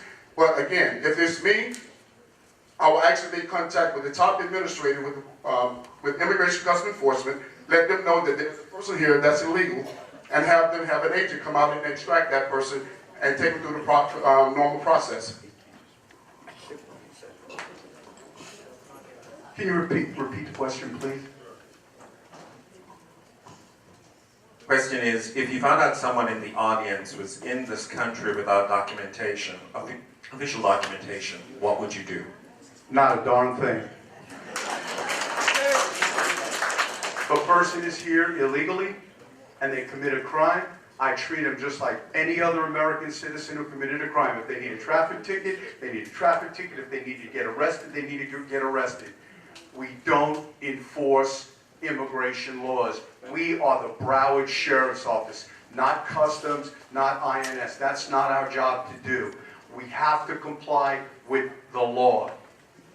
Comply with the law. So if anyone out there, please get my message right. If I knew any one of you was here illegally and you were doing nothing other than sitting there, I wouldn't do a darn thing. Thank you. The Broward Sheriff's Office is exactly what it says, the Broward Sheriff's Office. We're not ISIS. We will not be asking people for their documentation. Same difference. Okay, thank you. Thank you. We will not be asking for your documentation. We will not be working for immigration. We're not going to do that. And the one reason we're not doing it, we have people in this country now that's afraid to call the police when they're being robbed, when their house is being broken into, because they're afraid the police say, give me your documentation. Working in Pompano, we have a huge Hispanic community. Most of those individuals work for cash. Every Friday, we had people meeting them at the stores and robbing them because they were intimidated by immigration. Police is going to work with them. They're going to ask you for your documentation. And if you don't have your documentation, I'm going to make you put you in the county jail and not make that report for robbery. So they don't interact with us. So we have to provide the legitimacy that we're going to protect the people as the law prescribes. That's all we're going to do. And if your paper's not in order, not a problem. For those who may be in the audience that does fall into that set of circumstances scenarios, this is probably the only time you're in here and you say I agree with Scott on that. And that is a premise that we cannot get caught up in terms of politics and debates, and that we are not part of any federal organization. And as your sheriff, I will not allow this agency to be weaponized and play the political gamesmanship that we see going on in D.C. There are some legislative things that have been introduced, but make no mistake about it, we do not wear a patch on our sleeve that says ICE.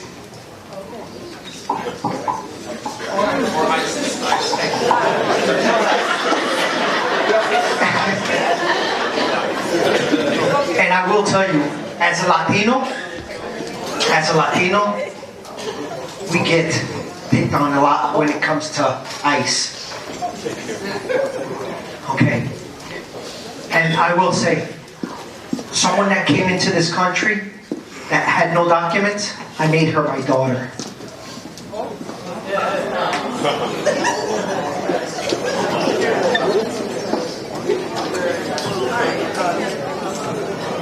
Can't seem to remember that microphone. Okay. This question is for Mr. Pollack, Mr. Smalley, and Sheriff Tony. In addition to passing the state officer certification exam and being law enforcement certified, what should be the formal educational requirements for law enforcement officers and why? Mr. Pollack.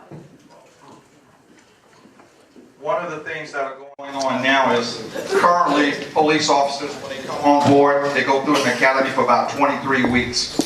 Once they graduate from the academy, they go through what we call a field training officer program for an additional 12 weeks. They are evaluated up to a year to determine whether or not they can proceed on beyond probation to become a full-fledged deputy sheriff. Those are the steps now. Some agencies have taken the steps of trying to implement 2-year college degrees, and some of them have tried to implement 4-year college degrees. But they've been having a hard time trying to recruit new deputies in the South Florida region. The Broward Sheriff's Office is having a problem, not only with them, but throughout our nation. It's having a problem trying to retain and recruit deputies. One of the things that we can continue to do is education, once we hire them, and training. Continuous training is what works, in my opinion. Thank you. Mr. Smalley? While I was with the Broward Sheriff's Office, I had a focus on education, so much so that my evening is spent as an adjunct faculty member at Broward College, so I taught criminal justice. And after leaving law enforcement in 2015, I went to Broward College to become a full-time professor, and I'm now an associate dean in the criminal justice program at Broward College. As such, you see my focus is on education. I believe that education of our officers serves two purposes. Not only do you get a better officer who is educated in the processes not only of criminal law, of constitutional law, of criminal procedures, you also get another officer or person who is a little more mature. I think that maturity level is some of the issues that we are dealing with when it comes to law enforcement. Some of our officers that come directly out of high school are not exposed enough to other folks. They're not exposed enough to other ways of thinking, and I think it hurts them in the long run.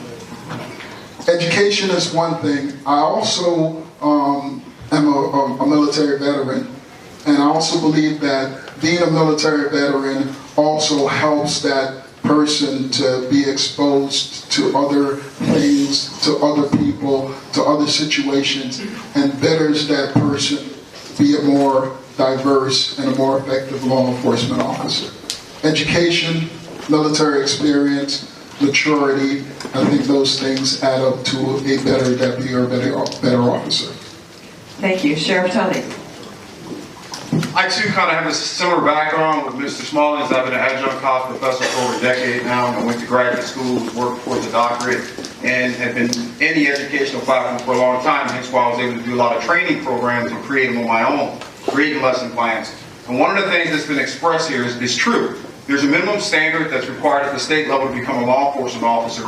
But what typically happens, consistent with what the other gentleman said, when they finish, they go into a field training program and then they're out on their own.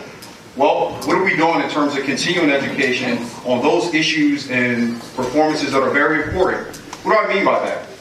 We require our deputies to go through annual training on firearm proficiencies, defensive tactics, and all those high liability areas consistently every year. But the thing they do the most is speak. They talk to people. They communicate more frequently than they are pulling their guns out and shooting at people. And so we're introducing more cultural and diversity training into the agency so that we become an expert at that skill, the fundamental skill that we use more than anything else. In addition, I already partnered up with Broward College, working with President Greg Hell over there, to create specialty tracks. We don't have any specialty tracks or anything that a deputy can come in and say, I want to be an expert at criminal investigations. I want to be an expert at performing community outreach. And so we have about a half a dozen or so current tracks that we're working with, and the goal is to introduce at least 24 more so that we can have a specialty aspect that exists in the agency where people can focus on what they want to do what path they're going to go on. And so we'll continue to expand those type of training programs and long-term educational tracks. And I think that's going to give us a better level of expertise and a diverse level of expertise, because we'll have more people in the field that can speak and work and operate as a professional and an expert in certain areas.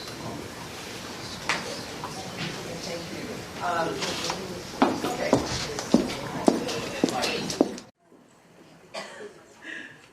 No 30-second responses to that, but this next question is related to the qualifications of police officers. All of you spoken about how it's difficult to find people, to recruit people. Can you give me 3 examples of what you would do to recruit qualified officers? And in addition to that, do you believe that, given how difficult it is to do, that the goal should be to require officers to have associate degrees? Mr. Vasquez, you're first. Thank you. I would love to go to the military and go and get a lateral movement from a soldier that's ETS or leaving out of the military to come here, to come down here and utilize that soldier in order to be a Broward County deputy, but also mentoring programs and counseling programs. So we have our teenagers. We can build an auxiliary program or a explorer program, make it better for them to come out to our agency and have that love to become a deputy. Also with our deputies, yes, they can have a high school diploma. That's what I believe. But we need to continue their education, not minimize what they had to train, just a criminal justice degree. We need to open that, because God forbid something happens to that deputy. There's something that he can lay down on and say, okay, I have a degree in this. It's important that we do that. So, yes, I would do more funding for our deputies to earn their degrees. I would open it up for other police officers to come into our agency and have a lateral movement, whatever positions they're in order to fill our agency. And with that said, I would make sure that people that come in, veterans, that they know that they can use their GI Bill in order to get to our police academy. Thank you. Mr. Hicks. When you talk about hiring young kids out of high school with a high school diploma GED, you're waiting for a disaster. So some of these kids may have come from the area where I come from, and they just want to put on a uniform and exploit, the muscularity. I think it should be mandated that you have an associate degree. And the reason why I say that is because you're talking to a young man right now that couldn't read or write when I was a young kid. My dad dropped out of 3rd grade, my mom dropped out of 7th grade, but there was a young lady by the name of Miss Kirby. She was 4'11", maybe 130 pounds, Caucasian. She began to tutor me. Well, I can tell you that I have a bachelor's degree in criminal justice and forensic science from American Intercontinental University. I also have my doctorate degree. So all these different trials and tribulations that I've gone through, I think it should be mandated that these young kids who want to come into law enforcement, they need to be assessed. Have some, sit down with these people, talk to their parents, whoever conducting the background investigation, see where they come from. So to be honest with you, again, they took something from me that I love, and that's one of the reasons why I'm standing right here right now. And again, I just hope and pray that these young kids that want to come into law enforcement, come into law enforcement for the right reason, and not the wrong reasons. Thank you. Sheriff Israel. I do believe that candidates should have an associate degree. I believe they should take a psychological exam because it's safer for the community. Not everybody should be carrying a gun. But what's the best form of advertising? Word of mouth. I was out at Marjorie Stoneman Douglas several years back. My sons Brett and Blake were playing football. I was coaching on offense, and I met a kid who's coaching on defense who just got a Kansas State 4-year scholarship, 6'4", waist of about 30 inches, shredded. His name is Darnez Tigner. He grew up in Pompano. I was introduced to him by Vicente and Darnez's grandma, and I said, this kid, he's special. So I went over to him and I said, have you ever thought of being a police officer? He said, well, I want to come to BSO. I said, okay, what? But not as a police officer. To be a firefighter. This is why you don't judge. He said, I want to be an accountant. I said, oh. So we made him an accountant. He was in accounting, doing well. Came to me, he said, I wanted to join your community outreach program. He joined community outreach, did fantastic there. Came to me one day and said, I'd like to go to the police academy. I said, take all the tests. He went to the police academy, and now Darnez Tigner is one of the proudest deputies that BSO has to offer. It's an honor for those of you who know him, for him to be in green. And what I'm trying to get across, my fellow Democrats, is when you see people that deserve to wear the star, you need to see something, say something. You need to tell sergeant, deputy, sheriff, and let us know about these people so we can bring them on. Because ultimately, they're going back in our communities and protecting you. Thank you. Mr. Jones, 30 seconds. I just want to tell you, when I took my first oath of office, I was 19. I'm not a disaster. I am running for sheriff. I have my master's. Education is a good thing, but it's not the only thing that we should be using as a qualifier for people to work in the community. What we should do is develop a program to work with the universities and colleges in Broward. As our kids go through high school, let them be dual enrolled. So when they get out of high school, they can sit and take that test and they don't need a 2-year degree. Thank you. Mr. Pollack, did you? Just right quick, I just think the age for law enforcement should be 21. We've hired police officers that was underage and that they couldn't even purchase their own guns. Their parents had to buy their gun for the Broward Sheriff's Office because at the time we didn't issue firearms. So I think the age should be up to 21, and I think you should also, we're in the 21st century now. I know everybody can't afford to go to college, but we should take that under consideration and try to get people with at least a 2-year degree or military experience. Thank you. Sheriff Tony, did you have 30 seconds worth? Okay. Really quick, as important as it is to be able to hire people and bring them in, it's important to have a recruitment program established. And when I accepted office, we had over 220 vacancies at the sworn position. And that impacted our ability to provide services throughout this community. We couldn't even fill our details. And so the first step was to redesign a recruitment structure and reduce those numbers. And we're down to 90, and we're on track to be full staff coming up this July. Then we can start to look at more programs that we already talked about in terms of partnership with our colleges. Thank you. Alrighty. So, according to the Florida Police Chiefs Association, there are currently 16 women who head police departments, of which there are more than 300 in the state. What would you do specifically to recruit and promote qualified women to leadership positions in BSO? The question is directed to Mr. Jones, Mr. Pollack, and Mr. Swalling. First thing we must do in law enforcement is break that glass ceiling. Law enforcement many years ago was male dominated, and it still carries that stigma. And until we as leaders walk in and says, I want the best qualified person, we're not going to change that. I know women that's in the sheriff's office and many other law enforcement agencies will stand toe-to-toe with myself and anybody standing up here. They're qualified, but they have never been given a fair opportunity to show their words and their education. As the sheriff, we will take that away. We will break that culture. We will take away that you have to look like somebody, talk like somebody, and walk like somebody. If we're talking about being diverse, serving a diverse community, then we must become diverse inside. And I don't mean just in color, in speak, in religion. I'm talking about from the heart. We got to start treating people inside our agencies as human beings with respect and dignity, and that will transcend to the road to the people that we're serving? First of all, we will recruit more women.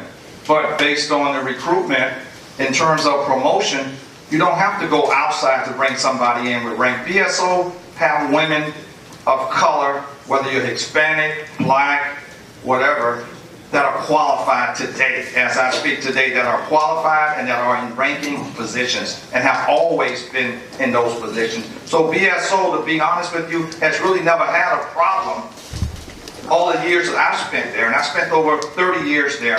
We've never had a problem retaining or going out getting women. But one thing about us, you have to be qualified, and they were qualified, and that's why they're where they are today. So I wouldn't go outside to bring somebody in and make them a captain or a major or female. We already have them within the organization, so you will promote from within because they are the best that we have. And I'll put them up against anybody in Broward County. Actions speak louder than words. In Lauderhill now has one of the only 2 female police chiefs in Broward County. The current chief of police was my major when I was the chief of police in Lauderhill. I mentored her, brought her up, and through the city manager was able to offer her that position. Not taking full credit, but I gave it opportunities, I believe. I know that the sheriff, the current sheriff, is probably chomping at the bit, but his undersheriff, Nicole Anderson, worked for me in Lauderdale Lakes as a sergeant and as a lieutenant. And I saw in her the ability to be in the office that she is now. Actions speak louder than words. Look, I agree with most of what these gentlemen have stated about diversity and the way to get there. That's why I've done it. We have the most diverse command staff in 105 years in this organization. And diversity is not exclusive to race. It's also about gender and gender equality. And that's part of why over 380 plus of the last promotions under my command have been women. Of that half, 67% have happened to be black women. And yes, I'm very much chopping at the lips. And so to speak about Nicole Anderson, who is the first female undersheriff that meets the break of 2 minority classes, not only as a woman, but as a black woman. And it was deserving, not political.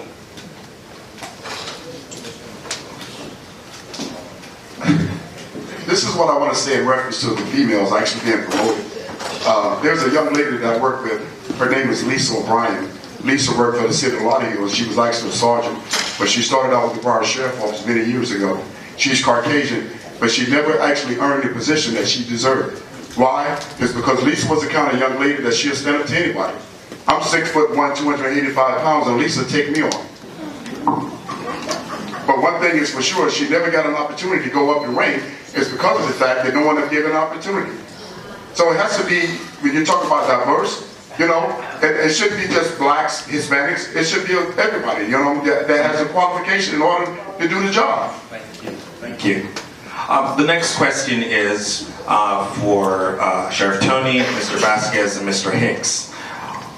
Are high-speed pursuits really necessary?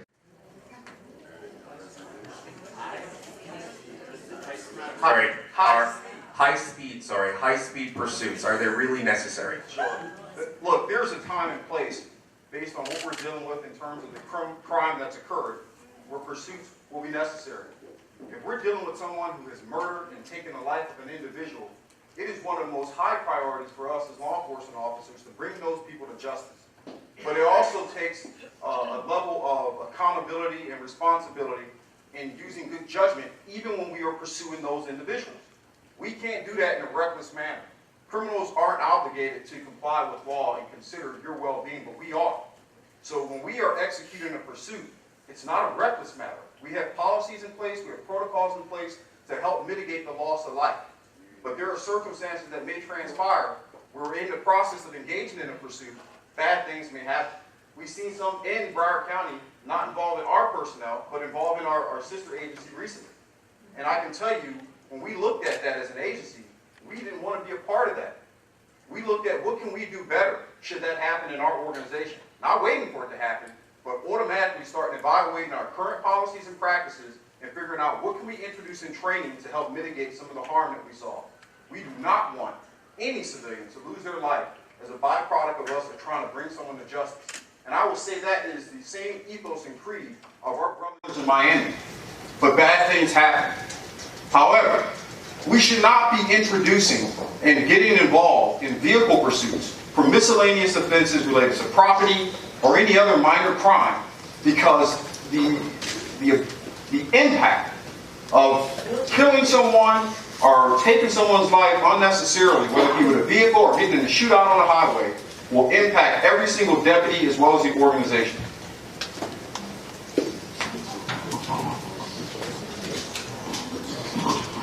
High-speed pursuits, it's going to happen when you have a murder or something that's going to happen.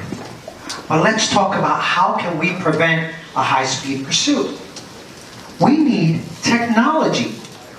We need technology. It's so much simple. We can put the helicopter up or we can put drones up. Let's use technology. The most important thing is that we have to look at our own policies and procedures, because any one of us here can lose a loved one over a pursuit, and you're going to be angry. But I can tell you this. We can prevent that from happening by using drones, by using technology, cameras that we have out in the street. Listen, the most thing that we have is called time. Even if that person leaves us for a quick, we can use time. That's what we have investigators for. I'd rather save a life than have someone killed.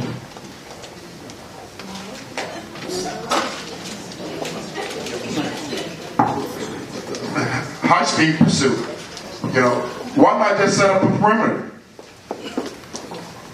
Yes, there are times that you're going to have to pursue a person, you know what I mean, if they committed a heinous crime.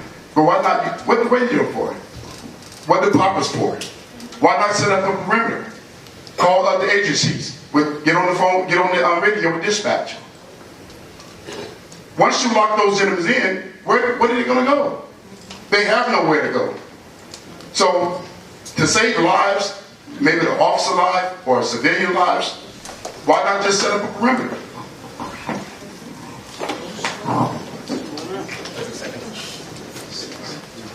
I'm policied out tonight. We're talking like cops to you. We got to stop talking about policies. I'm going to talk to you as a sheriff. Teddy Roosevelt said, laws and policies don't make a coward brave or a fool wise. We will not have high-speed pursuits unless someone's life is on the line. That's it, period. No policies, no pursuits, because people die, people get killed, deputies and officers get killed. No pursuits unless someone's life's on the line.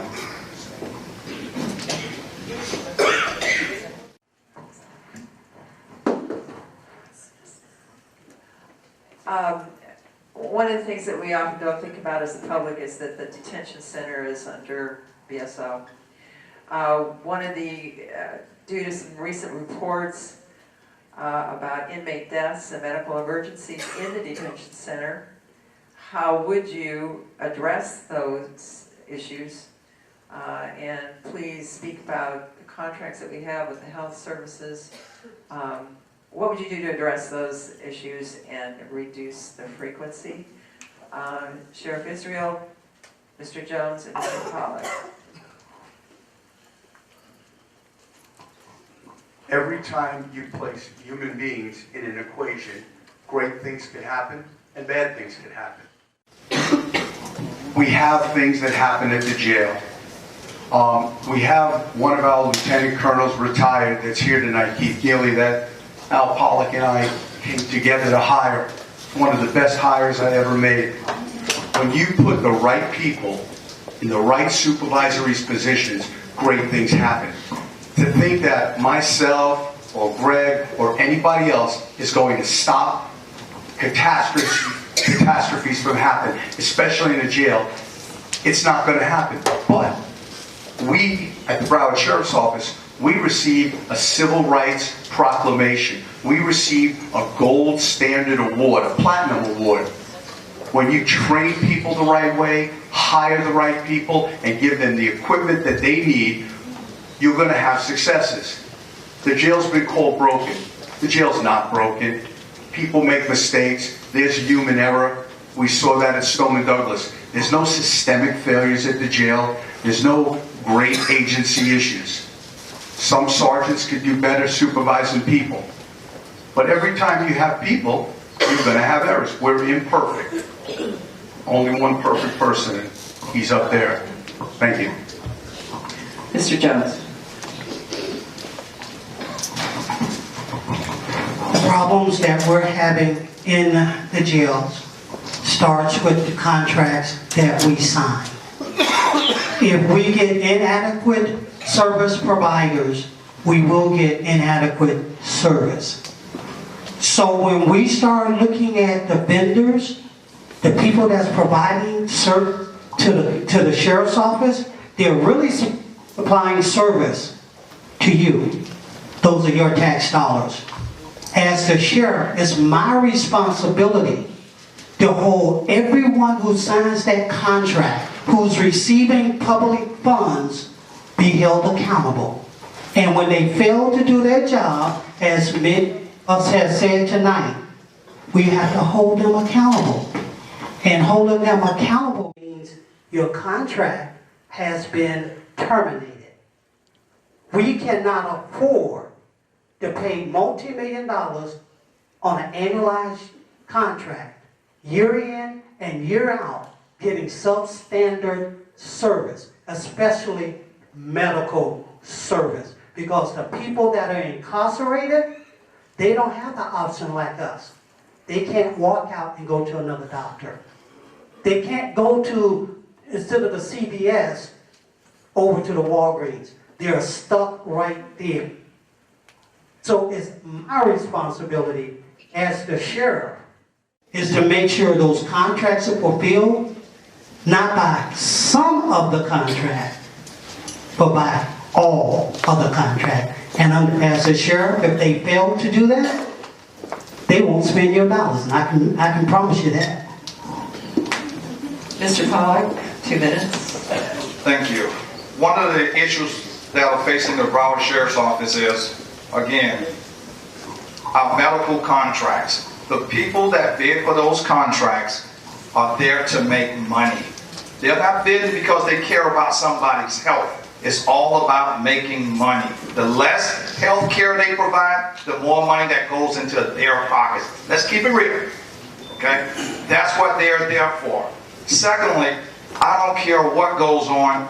No woman should have a baby in the Broward County Jail. No female should ever be allowed to have a baby in the jail. Okay? Not in this country and not in this state and not in this county.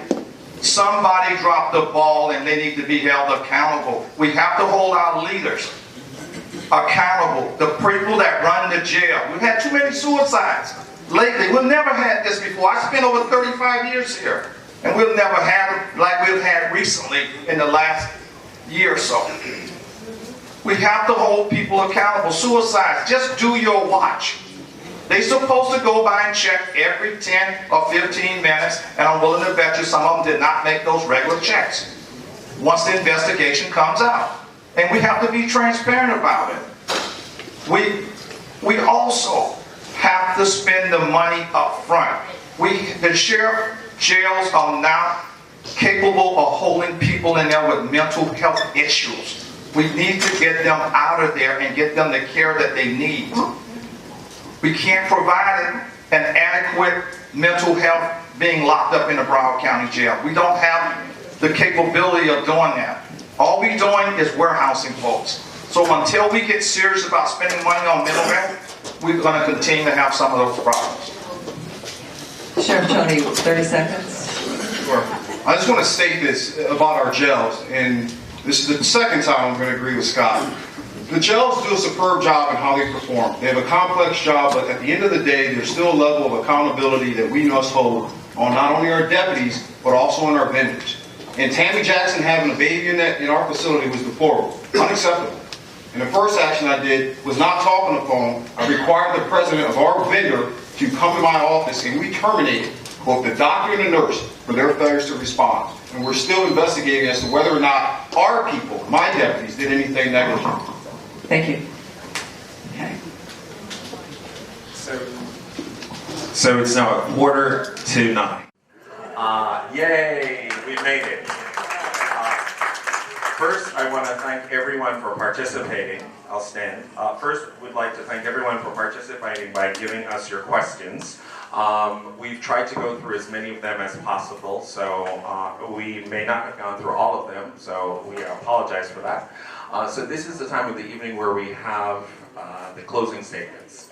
And so we're going to start again with Mr. Vasquez and work our way down.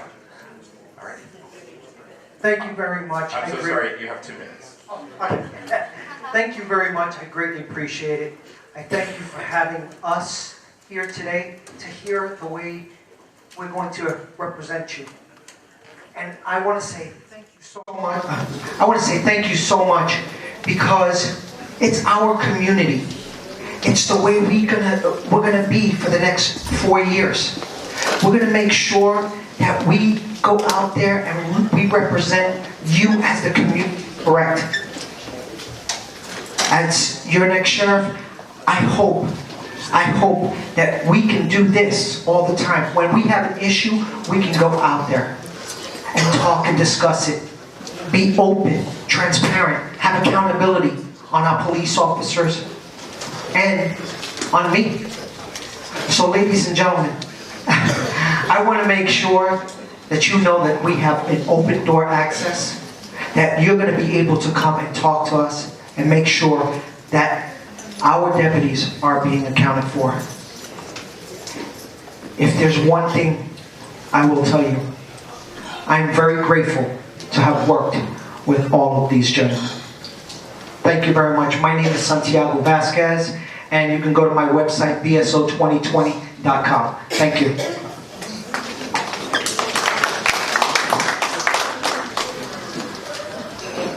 First of all, I'd like to thank everyone for giving me an opportunity to kind of express a voice and give you all an update of what's been occurring over the last year. To recap some of the significance about the things we're doing, some of the questions that came up, we were able to answer directly. We talked about being the most diverse organization in 105 years here, putting people of the appropriate skill trait, but also having color to be in these positions, and also gender, which is an important issue here for Broward County. Reallocated over $60 million to make sure we introduce the most modern-day technology, training protocols, and redevelop a community-oriented policing model that makes sense and meets all the current standards as far as how we're supposed to operate. I talked about the importance behind accountability and transparency. I personally have had to go against the norm and go against our professional standards committee to ensure that justice was being issued out in a fair process, which you expect. We redesigned and brought in a judge to chair the professional standards committee. For the first time, that's happened. We've also expanded the amount of civilians that are sitting on this committee as well. We're looking at the future of this agency, and we're continuing to move forward. We're being much more progressive. For the first time in 105 years, we have a command staff that has over 200 years of institutional knowledge and experience. We cannot afford to lose that. We can't go backwards. And so we have an option as a community. We can go back to what doesn't work, or we can roll the dice on promises and what sounds like a potential, or we can continue to move forward.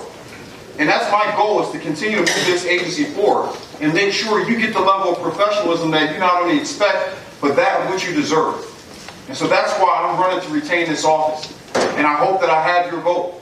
I'd be humble to have it, but until that happens, I will not take a day off being the very best sheriff for you. Thank you.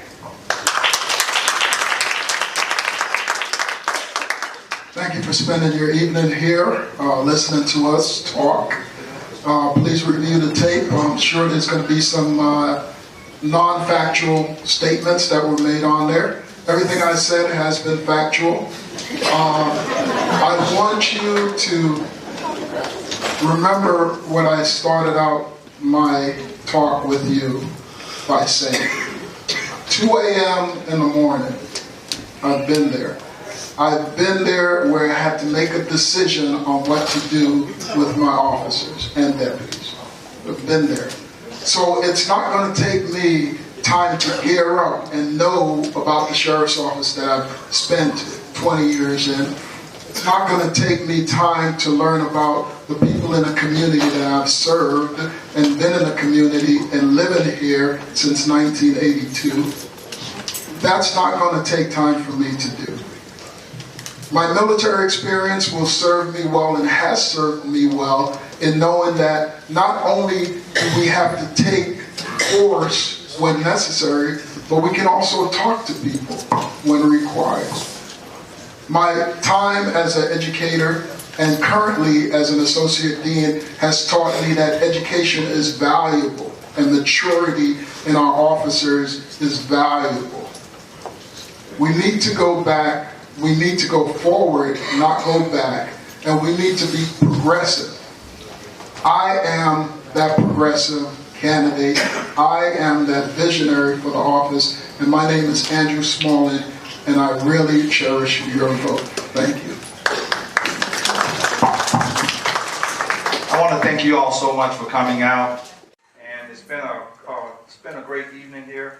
But my mom always told me never let a good lie get in the way of the truth too. You know, I've always said that. So, you know, with that said, I've been with the Broward Sheriff's Office for over 35 years. I know this community. I have the experience, and I also have the knowledge of it. With that said, I will bring back accreditation to the Broward Sheriff's Office.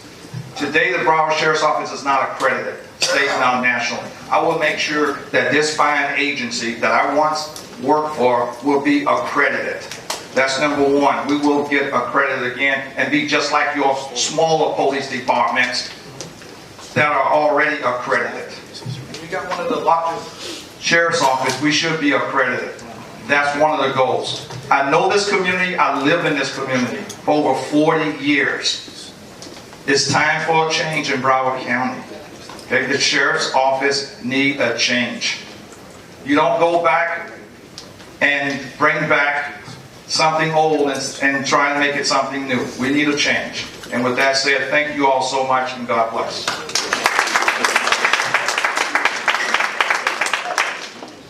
I am Willie Jones. I'm running for sheriff. I want to be your sheriff. Many of the things that you heard about making changes, about changing programs, if you were to go back to 2016, when I ran in 2016, these very ideas you heard from up here was stated by me in 2016. I am not running in 2016, I'm running in 2020. I'm 4 years ahead of those ideas that you heard tonight. I'm 4 years ahead of the change that you're being promised. The best practice for law enforcement has been put in place, and no one in the agency around here has put them into place. There's a real good conversation about what I will do or what I won't do. The model is already out there. I've worked in this community for over 40 years. I worked as a patrolman and as an administrative sergeant. I have my degrees. I have the relationships inside the agency and outside the agency. It's time to stop talking about what was, but what can be. We need someone that's the real change agent. I took on an incumbent chair. I was not afraid in 2016. You need someone that's going to stand up when it's not right to stand up. You need someone that's not going to be politically correct, but right. Period. I am that reset candidate. Willie Jones, 2020. And we all fit. Facebook, Instagram, and Twitter.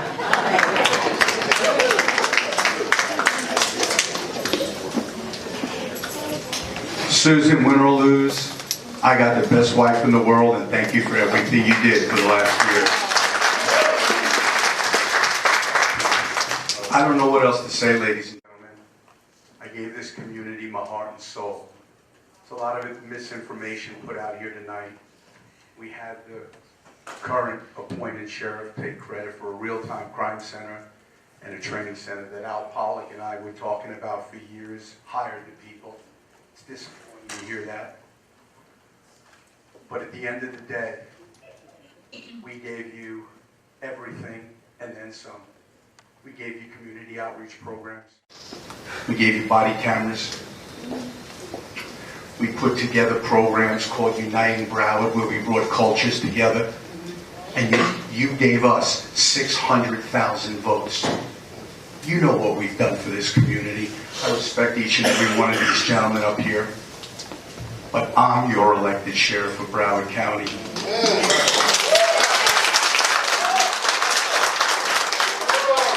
We need to send a strong message to Tallahassee that we're in charge of this county. 171 active killings in the past 10 years. I'm the only sheriff suspended and removed from office. That's shameful. For doing my job, I'm responsible for the Broward Sheriff's Office, you bet, and for taking care of the issues. But don't hold me culpable.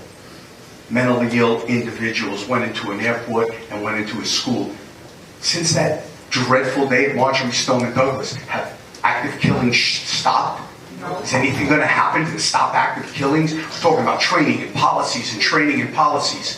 As long as you have human beings with guns and mentally ill people, these things are going to happen. So now I want to give a message to you. I hope I already have your vote, but Maya Angelou said, people will forget what you said and they'll forget what you did, but they'll never forget how you made them feel. Thank you for the way you made me feel.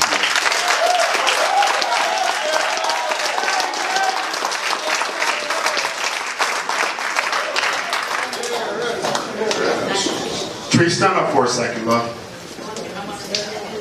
That's my beautiful wife, Patrice Hicks.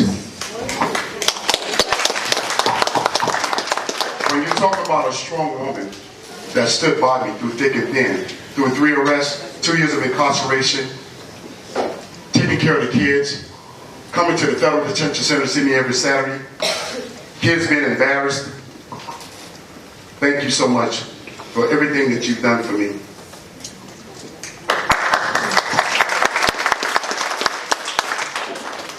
I heard the former Sheriff Scott Israel say that Keith Neely was one of his best officers, and he promoted him to a higher rank. Well, I just want to say to you all, whenever you get a chance, I want you to read this book titled, I'm Still Standing. Mr. Keith Neely literally worked in internal affairs and tried to put me away for natural life imprisonment. But I also want to say this here. But I looked him in his eyes and I shook his hand and I told him that I loved him. And the reason why I did that is because of my relationship with God. So I also want to tell you that there's a young man that's standing back there right now, and they call him T-Dog. But I've known him ever since he was a juvenile, coming in and out of the system, going to prison. But now he's a minister. He's empowering the youth. He's doing a lot of great things for the community. So when you talk about setting the tone and the precedent for the people, it starts with us. It starts with us. I just want to say before I put this mic down is that I know every last one of these individuals up here except for the sheriff. I just met him just the other day. I've known Scott Israel for almost 35 years or more. His beautiful family. Willie Jones, Alvin Pollock, Mr. Smalling, Vasquez. Ask every last one of these gentlemen how I put my life on the line for the Broward Sheriff Office. And it's a shame and it's a disgrace that I constantly fight each and every day. I work 6 days a week to take care of my family now when all these gentlemen here are actually retired. But one thing is for sure, you want someone that's going to stand up for you, that's going to fight for you? Well, I went through 3 arrests, 2 years of incarceration. I lost my home, cars, finances, couldn't feed my family. Thank you, Mr. Hicks. But I'm still here. Thank you. I heard some sort of guilty applause. I think it's time to have unlimited amount of applause for all of these candidates.